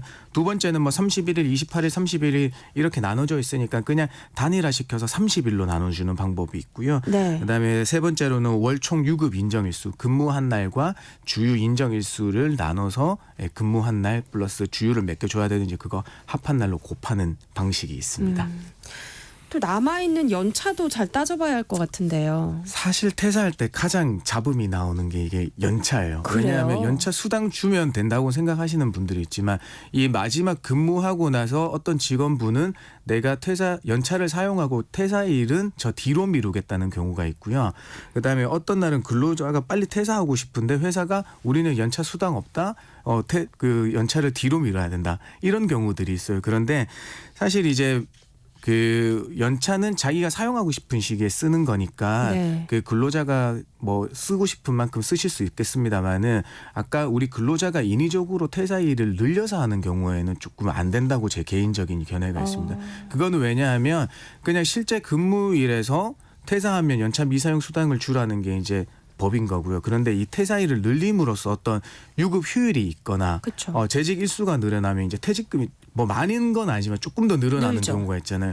이때는 사실 회사한테 약간 자기 권리를 주장함으로써 회사에는 어떤 미미한 그렇게 크진 않지만 미미한 약간 불이익을 안겨주는 경우거든요. 네. 그래서 제 생각에는 권리 사용으로 인해서 다른 사람을 그러니까 타인에게 피해를 입히면 안 되는 거니까 그 부분에서는 조금 자제를 해주셔야 되겠다라고 생각을 합니다. 네. 또 또 세전 급여를 꼼꼼히 챙겨봤는데 실제 통장에 찍힌 금액이 좀 다르다 이런 분들도 많으실 것 같거든요. 네, 맞습니다. 요거는 이제 퇴사할 때 챙기셔야 될 부분이 이제 이제 알아보셔야 될 두 가지가 있어요. 우리는 네. 세전 급여와 세금이나 4대 보험료를 공제한 실지급여 통장에 들어오는 돈을 받으시잖아요. 네. 그래서 우리는 12월까지 근무하시면은 1월 달에 연말정산 자료 내서 2월 급여에서 연말정산 환급금이나 아니면 추가 징수를 내기도 하잖아요. 네. 퇴사하실 때도 똑같아요. 퇴사할 때도 중도 정산을 해요. 그러니까 그게 이제 근로소득 원천 징수 영수증을 받아보면 거기에 대부분 환급액이 찍히게 돼 있거든요. 마이너스가. 네. 그래서 그거를 받아서 급여에 반영하면 내가 원래 받던 급여보다 일할 계산됐더라도 조금 더 많이 받으실 수 있겠죠. 이제 그 부분 챙겨 주셔야 되고요. 두 번째는 이제 건강보험료인데요. 건강보험료를 매월 동일하게 그 공제를 내가 했다고 납부를 했다고 하면요. 네. 퇴직할 때도 퇴직정산이라는 게 있어요. 이건 어떤 거냐면 내가 신고된 보수와 실제 받은 보수를 비교해서 그 차액분에 대한 보험료를 더 낼 것이냐 아니면 환급받을 거냐의 문제거든요. 네. 그래서 매월 동일하게 건강보험료 떼셨으면 이것도 정산 들어가서 환급을 받든지 더 내시든지 하게 있어서 급여가 조금 차이 날 수 있습니다. 네. 또 1년 이상 근무한 회사를 그만둘 경우에는 퇴직금 받을 수 있잖아요. 맞습니다. 근데 이거는 퇴사 즉시 받을 수 있는 거예요? 이거는 이제 우리가 퇴사하게 되면 14일 이내로 금품 청산, 모든 금품을 청산하도록 돼 있어요. 근데 다만 지급기일에 연장 합의가 있다고 하면 그 기일까지는 괜찮다는 게 법이거든요. 네. 그래서 대부분의 우리 직원분들은 퇴사한다고 중도 퇴사하면 다음 달 급여일에 받으시는 걸로 알고 계시잖아요. 네. 근데 각자의 사정이 있기 때문에 빨리 다 받으셔야 되는 분들이 있으니까 이 부분은 퇴사하시는 분하고 잘 퇴직기일의 연장 합의를 통해서 잘 조율해 주시면 되겠습니다. 또 만일에 사직서를 냈는데 뭐 이럴 일은 없겠지만 마음이 바뀌어서 퇴직 의사를 철회하고 싶어졌다. 되돌릴 수 있나요? 되돌릴 수 있는 경우가 있고 없고 두 가지가 있어요. 네. 사실 이게 근로계약에 대한 합의 해지에 의한 청약에 의한 그 사직이냐 아니면 해지 통보인지에 따라서 철회 가능 시점이 다른데요. 사실 합의 해지 청약으로 사직의 승인을 요청하는 형식이면 네. 사용자가 수리하기 전까지는 가능해요. 근데 다만 일방적으로 내가 사직 의사하게 사직하겠습니다라고 하는 그 해지 통보일 경우에는요. 사직 의사 표시가 사용자에게 도달하기 전에 철회는 가능한데 사실상 이거는 내가 얘기를 하면 그냥 바로 도달을 해버린 거니까 사용자가 동의가 없는 한 철회가 안 되죠. 네. 오늘은 퇴직을 고민하시는 분들이 꼭 알아야 할 정보 또 퇴사를 할 때 꼭 챙겨야 할 것들 무엇인지 살펴보고 있는데요. 관련 고민 있으신 분들 문자 보내주시면 김효신 노무사가 상담해 드리겠습니다. 그럼 여기서 노래 한 곡 듣고 올게요. 장미여관의 퇴근하겠습니다. 노래 나간 사이 많은 분들이 문자 보내주셨는데요. 5948님, 퇴사할 때 제가 작성했던 파일들, 인터넷 기록 등 다 지우고 나오려고 했는데 그러면 안 된다고 하더라고요. 다음에 쓸 분을 위해서 컴퓨터를 깔끔하게 정리하려고 했던 건데 이게 왜 문제가 될까요? 하셨어요. 네, 사실 의도는 좋으신데요. 네. 이게 안 되는 이유가요. 내가 회사 업무를 그러니까 일을 하기 위해서 준비된 그 자료들, 그러니까 준비된 어떤 유무형의 자료들은요. 그 회사의 임금을 받아가면서 하시는 거니까 이 모든 유무형의 정보는 회사 소유가 되겠습니다. 네. 그러니까 지극히 개인적인 거는 이제 본인께 맞겠지만요. 어떤 업무와 관련된 모든 자료들은 회사 그 소유가 맞거든요. 그래서 이거는 회사한테 어떤 자료들이 있다는 것을 보고한 후에 개인 자료 삭제하는 게 바람직하겠습니다. 그래서 시비에 휘말리는 일이 없도록 하셨으면 좋겠어요. 7204님, 업주가 퇴직금 미지급을 하면서 벌금을 낸다고 하는데요. 그럼 제 퇴직금은 소송을 통해서 청구해야 하나요? 하셨어요. 네, 맞습니다. 사업주가 그 체불 퇴직금에 대해서 바로 지급하면 제일 좋겠지만 어떤 뭐 이유가 있으니까 벌금 내면서 자기의 민사상 채무를 이행 안 하시려고 하시나 봐요. 그런데 네. 이 부분은 어쨌든 퇴직금 소송 청구해서 가시는 것도 하나의 방법인 거지만은 이 퇴직금의 최종 3년분의 퇴직금은 최우선 변제금이라고 해서 어떤 그 채무보다 최우선으로 받으실 수 있는 거거든요. 네. 그리고 이건 대지급금 청구라는 게 가능해요. 어떤 거냐면 간이 대지급금 같은 경우에는 최대 700만 원까지 임금체불 신고를 통해서 사업주 확인서라는 걸 받으면 내가 근로복지공단 통해서 700만 원 우선 받을 수 있거든요. 네. 그래서 최우선 변제금부터 먼저 해소를 해주시고 그다음에 소송 나머지 금액에 대해서 소송을 제기해 주시면 되고 아니면 3년 안에 들어오는 금액이 700만 원이라고 하면 네. 다 그냥 하실 수 있는 거고. 그렇습니다. 5944님, 퇴직 예정일 때 자진퇴사와 권고퇴직 시에 고용보험 실업급여 적용은 어떻게 다른지가 궁금합니다 하셨어요. 사실 이게 이제 직장 다니면서 고용보험료 내가 다 냈지만 어떤 퇴사하면 바로 받을 수 있는 거 아닌가 하라는 이제 인식이 있으신 것 같은데요. 이 실업급여라는 건요, 비자발적으로 퇴사하실 때 경우에만 받을 수 있어요. 그래서 첫 번째는 원칙은 자진퇴사일 경우에는 실업급여가 되지 않습니다. 근데 이게 따지고 보면 내가 사직을 하더라도 수급 제한이 되지 않는 사유들이 있는데요. 이게 아까 말씀드린 이제 권고사직의 경우에는 됩니다. 네. 다음에 2650님, 무단 결근하는 직원에게 연락을 해도 연락을 받지 않는데요. 해고할 수 있을까요? 하셨어요. 네, 맞습니다. 이게 무단 결근 일수가 길면 길수록 사업주는 당연히 유리한 고지를 점하시게 되는데요. 이게 해고의 분쟁이 항상 문제가 되는 게 무단 결근 이틀 정도 했다고 해서 바로 해고 처리하는 거는 시시비비에 휘말릴 수도 있고 어떤 사정에 따라서 사업주가 좀 불리한 위치에 있을 수도 있거든요. 그러니까 이 경우에는 일단은 무단 결근 일수가 많으면 많을수록 근로 제공 의사가 없다는 걸 확인하신 거잖아요. 그래서 번거로우시겠지만 어떤 문자나 이런 SNS 통해서 이 의사를 확인하려 하는 증거를 남겨두시는 게 중요해요. 네, 직장인을 위한 라디오 생존백서 오늘은 여기까지 하겠습니다. 지금까지 소나무 노동법률사무소 김효신 노무사와 함께했습니다. 고맙습니다. 네, 감사합니다.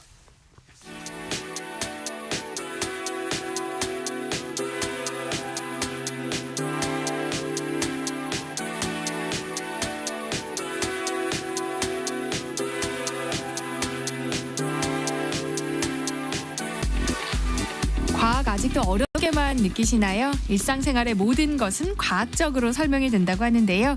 여러분의 궁금증을 풀어드리겠습니다. 한낮의 과학실 이독실 과학 커뮤니케이터와 함께합니다. 안녕하세요. 네, 안녕하세요.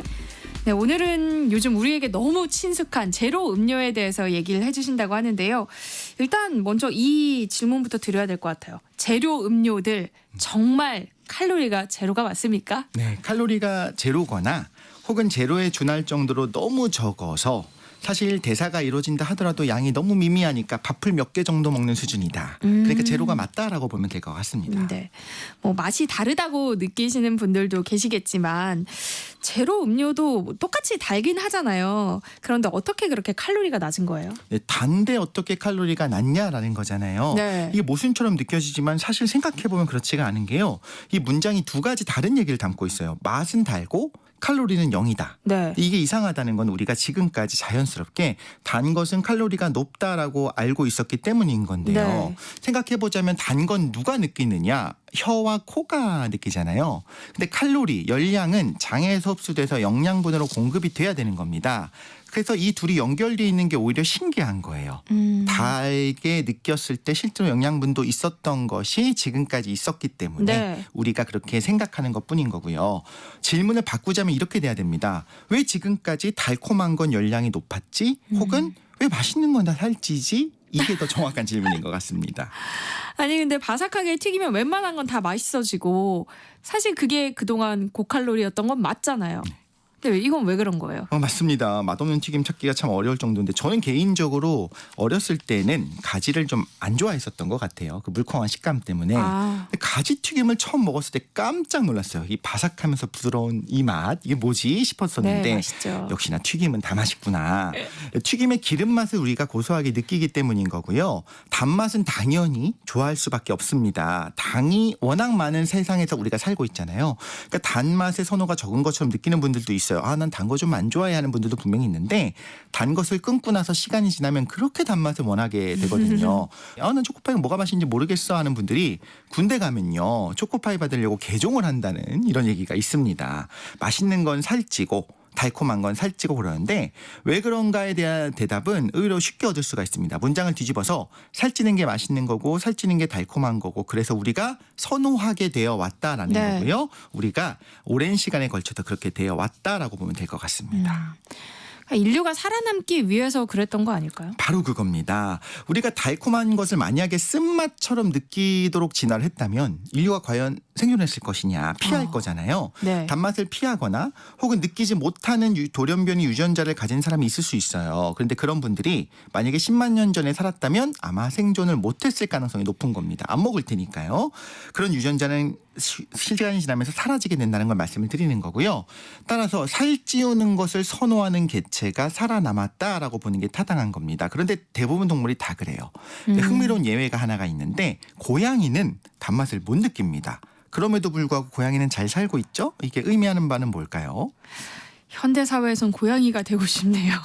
그러니까 고양이는 단맛이 필요가 없다는 거잖아요. 맞습니다. 단맛이 나는 음식을 안 먹어도 되는 상황인 거죠. 근데 단맛이 필요한데 만약에 못 느낀다면 치명적인데 네. 고양이는 어차피 육식동물이잖아요. 그래서 고기를 먹어요. 근데 고기는 단맛이 원래 안 납니다. 단맛은 주로 탄수화물에서 느끼는 건데 곡식 같은 식물에 많은 거잖아요. 그래서 고양이도 아마 옛날에는 단맛을 당연히 느꼈을 거로 보는데 네. 진화 과정에서 우연히 그 단맛을 느끼는 유전자가 소실됐어요. 하지만 고양이는 어차피 안 먹습니다. 그런 걸. 그래서 아무런 생존의 유불리가 없었기 때문에 그 상태로 지금까지 전해진 걸로 봅니다. 그러니까 결국 사람인 우리가 단맛을 느끼고 선호하게 된 건 생존에 필요했기 때문이라는 거잖아요. 그렇다면 탄수화물이나 당분을 먹으면 우리 몸에서 어떤 작용이 일어나는 거예요? 네, 어떤 과정을 거쳐서 우리가 에너지로 쓰는지 알아보면 좋을 것 같은데요. 일단 흔히 하는 오해를 하나 말씀드릴게요. 밥이나 빵은 달진 않잖아요. 그런데 생리적으로는 단 걸 먹는 거랑 차이가 거의 없습니다. 삶은 감자 같은 경우에는 먹으면 거의 설탕 먹는 거랑 동일할 정도로 엄청나게 빠르게 흡수가 되거든요. 네. 이런 탄수화물 특히 전문들은 다당류인데 당이 여러 개가 쭉 연결돼서 다당류라고 이름을 붙였습니다. 네. 설탕은 이당류인 거고요. 일단 우리 소화관 속에 이런 것들이 들어오게 되면 전분이 들어오면 커다란 다당류를 쪼개야 돼요. 이걸 소화라고 우리가 부르고요. 단당류 형태가 되도록 쪼갠 다음에 서포 속으로 흡수를 하는 게 가능하거든요. 이렇게 네. 세포로 끌어들이는 걸 흡수라고 하는 거고요. 사실 우리 침에도 아밀레이즈라고 하는 효소가 있기 때문에 전분을 녹말을 쪼갤 수 있어요. 그래서 밥을 오랫동안 씹으면 살짝 막 달콤해지는 건 아니지만 살짝 달짝지근한 맛이 느껴지기도 하잖아요. 그럼요. 이 당들이 흡수 과정을 통해서 우리 몸에 들어오면 혈액을 타고 필요한 세포 안으로 들어갈 수가 있게 됩니다. 그럼 우리는 이 당을 분해하면서 그 과정에서 발생한 에너지를 이용해서 살아간다가 아니고요. 반전이 있습니다.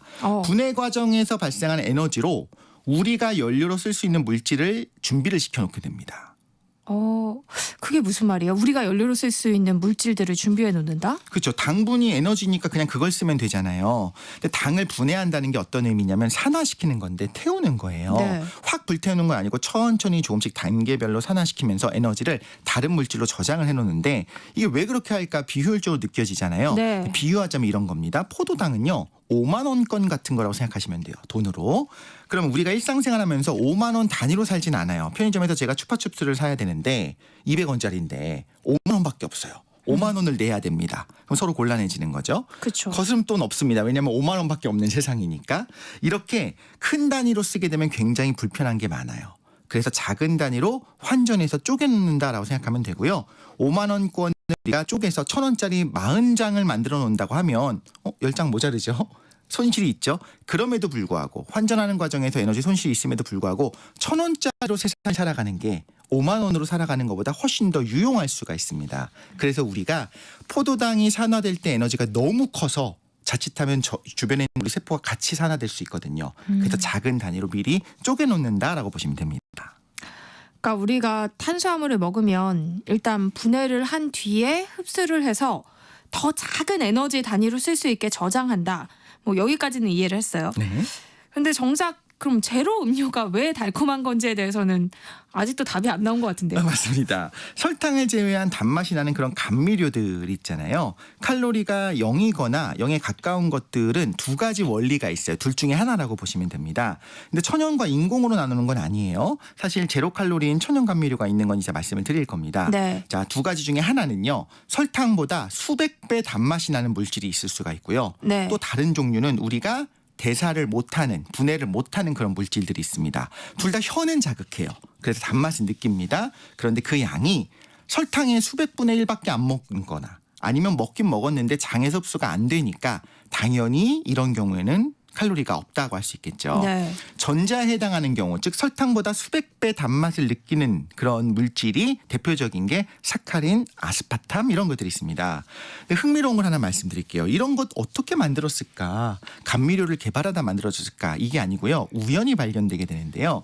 사카린의 경우에는 19세기 말에 한 화학자가 손을 씻지 않고 빵을 먹는데 손 씻어야 되는데 이러다가 갑자기 빵이 너무 단맛이 나는 거예요. 이게 뭐지? 왜 이렇게 빵이 달지? 네. 그래서 뭔가 분명히 내가 만졌던 것 중에 단맛이 나는 게 있나 보다. 그래서 실험기구들을 잘 조사를 하다가 간신히 이제 알아내게 된 거죠. 이게 엄청 나네라는 거고요. 아스파탐은요. 흥미롭게도 그 종이 넘길 때 미끄러지니까 침 발라서 종이 넘기기도 하잖아요. 그럼요. 그렇게 하는데 갑자기 자기 손가락이 너무 단 거예요. 네. 뭐지? 내 손가락에 뭐가 묻어 있었지? 그렇게 조사를 하다가 알아낸 건데요. 또 하나 흥미로운 거는 수크랄로스라고 하는 물질도 있습니다. 이거는요. 이 물질에 대해서 테스트해봐라고 이제 선임이 말을 했는데 테스트해봐를 테이스트해봐라고 들어서 먹어보고서 맛을 보고서 그래서 발견했다라는 이야기도 있고요. 근데 사카린은 설탕보다 300배가 달아요. 그리고 아스파탐은 200배가 달아요. 그러니까 엄청나게 단 거죠. 그리고 사카린은 포도당이랑 섞어서 뉴슈가라고 판매하는데 아마 네. 보신 분도 있을 것 같아요. 네. 그런데 왜 순수한 사카린만 넣지 않고 포도당을 섞은 거예요? 순수 사카린이라고 한번 생각을 해보자면요. 설탕을 대체하기 위해서 우리가 써야 됩니다. 그럼 설탕 넣듯이 사카린을 넣으려면 사카린 알갱이를 한 2-3개 정도로 힘들게 핀셋으로 해갖고 넣어야 되는 거예요. 너무 적은 양을 넣는 건 힘든 거거든요. 그렇게 요리하기가 너무 어렵기도 하고 사카린 같은 거는요. 단맛이 나는 거지 질적 차이가 있어요. 흥미롭게도 우리가 옛날부터 엿 같은 것이 있었잖아요. 네. 그런데도 설탕에 그렇게 열광을 합니다. 뭐냐면 희한하게 수많은 사람들이 모든 감미료들 중에서 설탕이 가장 고급진 단맛이라고 인식을 해요. 문화마다 다를 수 있지만 보통 그렇습니다. 네. 근데 달긴 단데 지금 말씀드린 사카린이나 아스파탐이나 뒤에 나올 수많은 감미료들이 설탕과는 좀 다른 느낌이 있어요. 씁쓸한 느낌이 나거나 차가운 느낌이 나거나. 그러니까 기왕이면 다른 것과 섞어서 사용한다고 보시면 됩니다. 아스파탐 말씀을 드렸잖아요. 이것도 아주 많이 쓰이고 지금 제로 음료들도 보면 아스파탐이 들어간 경우가 네. 많은데요. 최근에 바람 논란이 있어가지고 이슈가 됐었던 그 물질입니다. 네. 설탕보다 200배가 다니까 산술적으로는 200분의 1만 넣으면 되는 거잖아요. 근데 아스파탐은 사실 분해되면 아미노산이 생기거든요. 그러니까 칼로리가 0은 아닌데 설탕에 200분의 1만 넣으면 되니까 밥풀 한두 개 수준이다. 그게 사실 0이라고 봐도 되는 상황이고 아스파탐 먹고 살찐다는 거는 거짓말이다 보시면 될 것 같고요. 비슷하게 많이 쓰이는 물질로 아세설팜 칼륨이라는 것도 요즘 많이 사용되고 있어요. 이것도 설탕이 200배 정도 달고요. 체내에서 대사 자체가 안 됩니다. 그러니까 이거는 정말 0kcal라고 보시면 될 것 같습니다. 그런데요. 설탕으로 대부분 단맛을 낼 수가 있잖아요. 그런데도 왜 인공 감미료를 개발하게 됐을까요? 비만이거나 당뇨 등이 있는 사람들 같은 경우에는 칼로리가 높은 설탕 대신에 칼로리는 없으면서 단맛이 나는 물질을 선호할 수밖에 없는 거예요. 그래서 이런 소비자들의 욕구를 만족시키기 위해서 개발하게 되고 실제 발견 자체는 우연히 발견되지만 네. 상품화되는 과정에서 이런 것들을 사용하게 되는 거고요. 인공 감미료가 종류마다 다릅니다만 어떤 경우에 열에 안정적인 경우들도 있어요. 그래서 요리를 할 때도 열을 가해서 음식을 만드는 음식에서 사용할 수 있다 보니까 식품 가공 업체에서 특수한 어떤 몇몇 인공 감미료들은 훨씬 더 선호하는 부분들도 좀 있습니다. 앞에서도 잠깐 언급해 주셨지만 아스파탐도 그렇고요. 제로 음료 안전성 논란이 있었잖아요. 건강상 괜찮을까요? 사실 결론부터 좀 말씀을 드릴게요. 저는 안전하다고 생각이 돼요. 화학물질의 독성이라고 하는 건 항상 양이 중요하거든요. 근데 우리가 이게 굉장히 비밀스러운 물질이 아니에요. 구조도 다 알고 있고 어떻게 대사되는지 다 알고 있어요. 그래서 위해성이 있기 위해서는 얼마나 많이 먹어야 되는지를 아는데 핵심은 뭐냐면 너무 단 물질이니까 많이 먹는 게 불가능한 거예요. 네. 너무 적은 양밖에 안 먹게 되어 있다라는 걸 말을 하는 겁니다. 최근에 국제암연구소에서 아스파탐을 인체 발암 가능 물질인 EB군으로 분류를 했어요. 그래서 굉장히 떠들썩했었는데 EB군이 어떤 거냐면 발암 가능성이 잠재적으로 의심된다라는 의미예요. 네. 근데 이거보다 높은 등급이 뭐가 있는지 말씀을 드려볼게요. 확실한 발암 물질인 1군이 뭐가 있냐면 네. 가공육, 흡연, 디젤차의 배기가스, 에탄올, 술입니다. 이건 확실한 발암 물질인 거고요. 발암 가능성이 있다, 의심되는 게 아니라 있다라고 여겨지는 EA군은 교대 근무, 뜨거운 음료, 그리고 모든 종류의 적색육이 있습니다. 다르게 네. 말하자면 아스파탐 이거보다 등급이 낮기 때문에 교대 근무가 훨씬 더 위험한 거다 이렇게 생각하시면 될 것 같고요. 사실 불가능합니다. 이걸 엄청난 양을 먹지 않으면 암을 걱정할 필요가 없다, 절대 안 걸린다 이 말씀은 아닙니다만 필요가 높은 건 아니다라는 건데요. 항상 문제가 되는 게 뭐냐면 암에 누군가 걸렸습니다. 이게 아스파탐 때문인지 천연가스에 섞여 있는 라돈 때문인지 간접 흡연 때문에 생긴 건지 이 정확한 원인을 아는 게 사실 불가능해요. 네. 그래서 이 부분은 다음에 암이라는 게 어떤 건지 한번 다뤄보면서 이야기하면 좋을 것 같습니다. 그 시간도 굉장히 기대가 되는데요. 달긴 단데 우리가 대사할 수 없는, 그러니까 몸에서 분해가 되지 않고 그냥 배출되는 것들도 있다면서요. 네, 맞습니다. 대표적인 예가 당 알코올류예요. 흔히 말하는 소르비톨, 자일리톨, 에리스리톨 이런 것들이 있는데 대부분 올자로 끝난 올자 돌림이죠. 네. 왜 그러냐면 알코올이니까 다 올자 돌림인 겁니다. 이런 물질들은 알코올이기 때문에 알코올이 열량이 있잖아요. 있죠. 그래서 열량이 없는 건 아니에요. 그런데 설탕보다 대사가 느리거나 혹은 열량 자체가 좀 적거나 또 천천히 흡수되는 특성이 있어서 엄밀히 말하자면 제로 칼로리는 아니기는 한데 실제로는 이런 것들로 대체를 하게 되면 좀 건강에 조금 낫다. 혈당이 확 올라가진 않는다라고 생각하면 될 것 같고요. 네. 에리스리톨은 설탕보다 오히려 덜 달아요. 그래서 조금 더 많이 넣어야 돼요. 설탕보다 좀 더 넣어야 돼요. 한 스푼을 넣어야 되는 거를 한 스푼 한 반 정도 좀 더 넣어야 됩니다. 네. 넣는 양은 그렇긴 한데 설탕에 비해서 칼로리가 6에서 7% 정도밖에 안 돼요. 양은 많지만 칼로리가 적다라는 거니까 조금 더 넣어도 큰 의미는 없는 겁니다. 괜찮은 겁니다. 그리고 설탕보다 달다는 게 굉장히 큰 장점인데요. 설탕보다 아까 훨씬 더 수백 배 단 물질들이 있었잖아요. 사카린을 살짝 섞게 되면 양 조절을 하기가 훨씬 용이해지는 거예요. 그래서 칼로리는 낮으면서 편하게 우리가 요리할 때 사용할 수 있기 때문에 에리스리톨도 좀 많이 사용하고 있고요. 네. 자이리톨 너무 유명하죠. 휘바휘바. 네. 천연 감미료입니다. 천연이에요. 그리고 칼로리가 없지는 않고 설탕의 절반 정도인데 이건 살 빼기 위해서 드시는 분은 없을 거라고 생각해요. 자일리톨은 대체당보다는 충치 예방 껌으로 섭취를 많이 하잖아요. 네. 사람은 소화를 하는데 희한하게도 이 자이리톨은 충치균이 소화를 못합니다. 그럼 충치균 입장에선 갑자기 단 게 들어왔어요. 자이리톨이 많네. 좋다. 당인 줄 알고 신나게 먹었는데 소화가 안 되니까 그대로 배출을 합니다. 그럼 다시 그걸 또 먹겠죠? 또 배출하겠죠? 이게 반복되면서 결국엔 굶어 죽는 겁니다. 이렇게 함으로써 충치균에는 효과가 분명히 있다라는 겁니다. 네. 그런데요, 바람 여부를 떠나서 제로 칼로리 음료가 위험하다, 또 다이어트에도 큰 도움이 안 된다, 이런 얘기 하시는 분들도 있거든요. 네, 일단 섣불리 안전하다 아니다를 말씀을 드리긴 좀 어렵습니다. 그런데 적어도 지금 시판되고 있는 대체당은 대부분 안전하다고 보면 되는데 확실한 거, 무조건 절대적입니다라는 건 언제나 아닌 거예요. 그래서 우리가 상식을 동원해야 되기도 하고 한편으로는 균형이라는 게 중요하기도 한 겁니다. 오히려 이런 말씀을 드리고 싶어요. 대체당보다 위험한 일상 속 먹거리들이 훨씬 더 많이 있어요. 설탕이 더 위험하고요. 오히려 포화지방이라든가 트랜스지방이 더 위험하기도 하고요. 소금이 훨씬 더 고혈압엔 안 좋기도 합니다. 그러니까 뭐든지 과하면 안 좋은데 제태당이라고 하는 거를 너무 무슨 중독 수준으로 먹지 않는다면 어떻게 보면 어느 정도는 안정성이 확보됐다라고 볼 수 있는 여지가 있는 겁니다. 그런데 아무 문제 없습니다. 아주 안전합니다. 마구 먹어도 됩니다. 이렇게 얘기하는 거는 별개의 이야기인 거고요. 안전한 게 뭐냐를 우리가 이야기할 때요.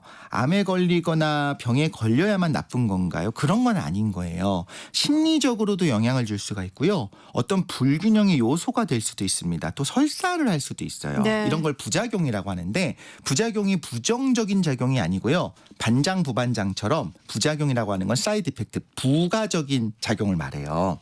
대부분의 경우에는 아마 이런 것들이 설탕을 퍼먹는 것보다는 안전할 거라고 생각을 해요. 근데 여기서 말하는 안전이라고 하는 건 뭐냐면 설탕을 퍼먹으면 비만, 고혈압, 당뇨가 생길 수 있잖아요. 이거보다는 낫다라는 거지 물처럼 먹어도 된다라는 의미는 아니라는 거를 꼭 기억하셨으면 좋겠고요.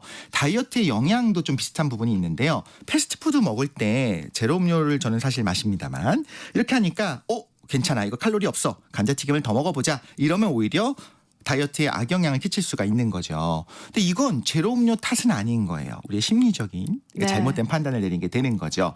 또 이런 얘기도 있습니다. 단맛인데 가짜예요. 이거 익숙해지게 되면 단 음식이 계속 당기게 된다. 이게 가짜인 걸 알게 됐을 때 화가 나서 우리 몸이 단 음식을 계속 먹고 싶어 한다. 이런 의견도 있습니다. 네. 또 장내 세균의 균형이 깨져버린다라고 하는 연구 결과도 지금 나오고 있어요. 그리고 단맛 정보가 교란되니까 혀가 느끼는 것과 몸의 다른 부위가 느끼는 게 지금 다르잖아요. 이게 장기적으로 가게 되면 아주 심각할 가능성은 높진 않지만 뭔가 문제가 지금까지 발견되지 않은 문제가 있을 수 있다는 의견이 있고요. 전 그것도 다 맞는 말이라고 생각을 합니다. 인류가 수백만 년에 걸쳐서 진화하면서 이런 대체당을 섭취하도록 진화하지 않았잖아요. 그러니까 검증이 아직 안 된 부분들이 네. 있는 거예요. 그래서 지금까지는 문제가 없어 보이지만 생각하지 못했던 곳에서 문제가 터져나올 가능성이 있으니까 그럼 어떻게 하라는 거냐? 적절하게 사용하는 것이 좋겠다라는 겁니다. 네, 항상 균형이 중요할 것 같습니다. 또 밥이 보약이라는 말도 흔히 쓰는데요. 이 역시 단 음식보다는 그래도 밥이 나은 거겠죠? 네, 한번 이건 생각해 봤으면 좋겠어요. 인류가 지금처럼 곡식으로 된 정제 탄수화물을 먹기 시작한 게 얼마가 됐냐 하면요. 만년으로 봐야 되는 거예요. 농경이 시작된 다음에야 주식으로 곡식, 전분을 먹은 겁니다. 근데 우리 인류가요, 한 500만 년 정도 전에 출현했다고 보통 보거든요. 뭐 이제 인류의 시작을 뭐로 보냐에 따라 다르겠지만 이런 전분을 먹기 수백 배의 시간을 어떤 정제 탄수화물 없이 살았어요. 구석기 식단이라고 이야기를 하거든요. 네. 우리의 지금 혈당 조절 시스템, 호르몬, 우리 몸에 살고 있는 장내 세균들이 지금처럼 이런 전분을 먹을 때 살도록 최적화된 상태는 아니라는 거예요. 그러니까 제가 드린 말씀은 곡식을 먹지 맙시다. 구석기 식단을 먹읍시다. 생고기를 먹읍시다. 이 말씀을 드리는 건 아니지만 네. 한 번쯤은 고민해 볼 필요가 있다라는 겁니다. 지나치게 두려워할 필요는 없긴 하지만 기왕이면 오랜 시간에 걸쳐서 검증이 되어 있었던 것들, 적절한 운동, 채소, 좋은 단백질을 섭취하는 거, 골고루 먹는 거, 또 적절하게 한 번씩 단식하는 거, 이런 것들이 제로 음료랑 같이 병행하는 것이 어떻게 보면 가장 안전할 수 있는 방법이라는 생각이 듭니다. 네, 한낮의 과학실 이독실 과학 커뮤니케이터와 함께했습니다. 고맙습니다. 감사합니다. 세상의 모든 정보 여기서 마무리하겠습니다. 모바일 쿠폰 당첨자는 홈페이지 공지사항에서 확인하실 수 있습니다. 행복한 오후 이어가시고요. 저는 내일 다시 찾아뵐게요. 지금까지 아나운서 전주리였습니다. 고맙습니다.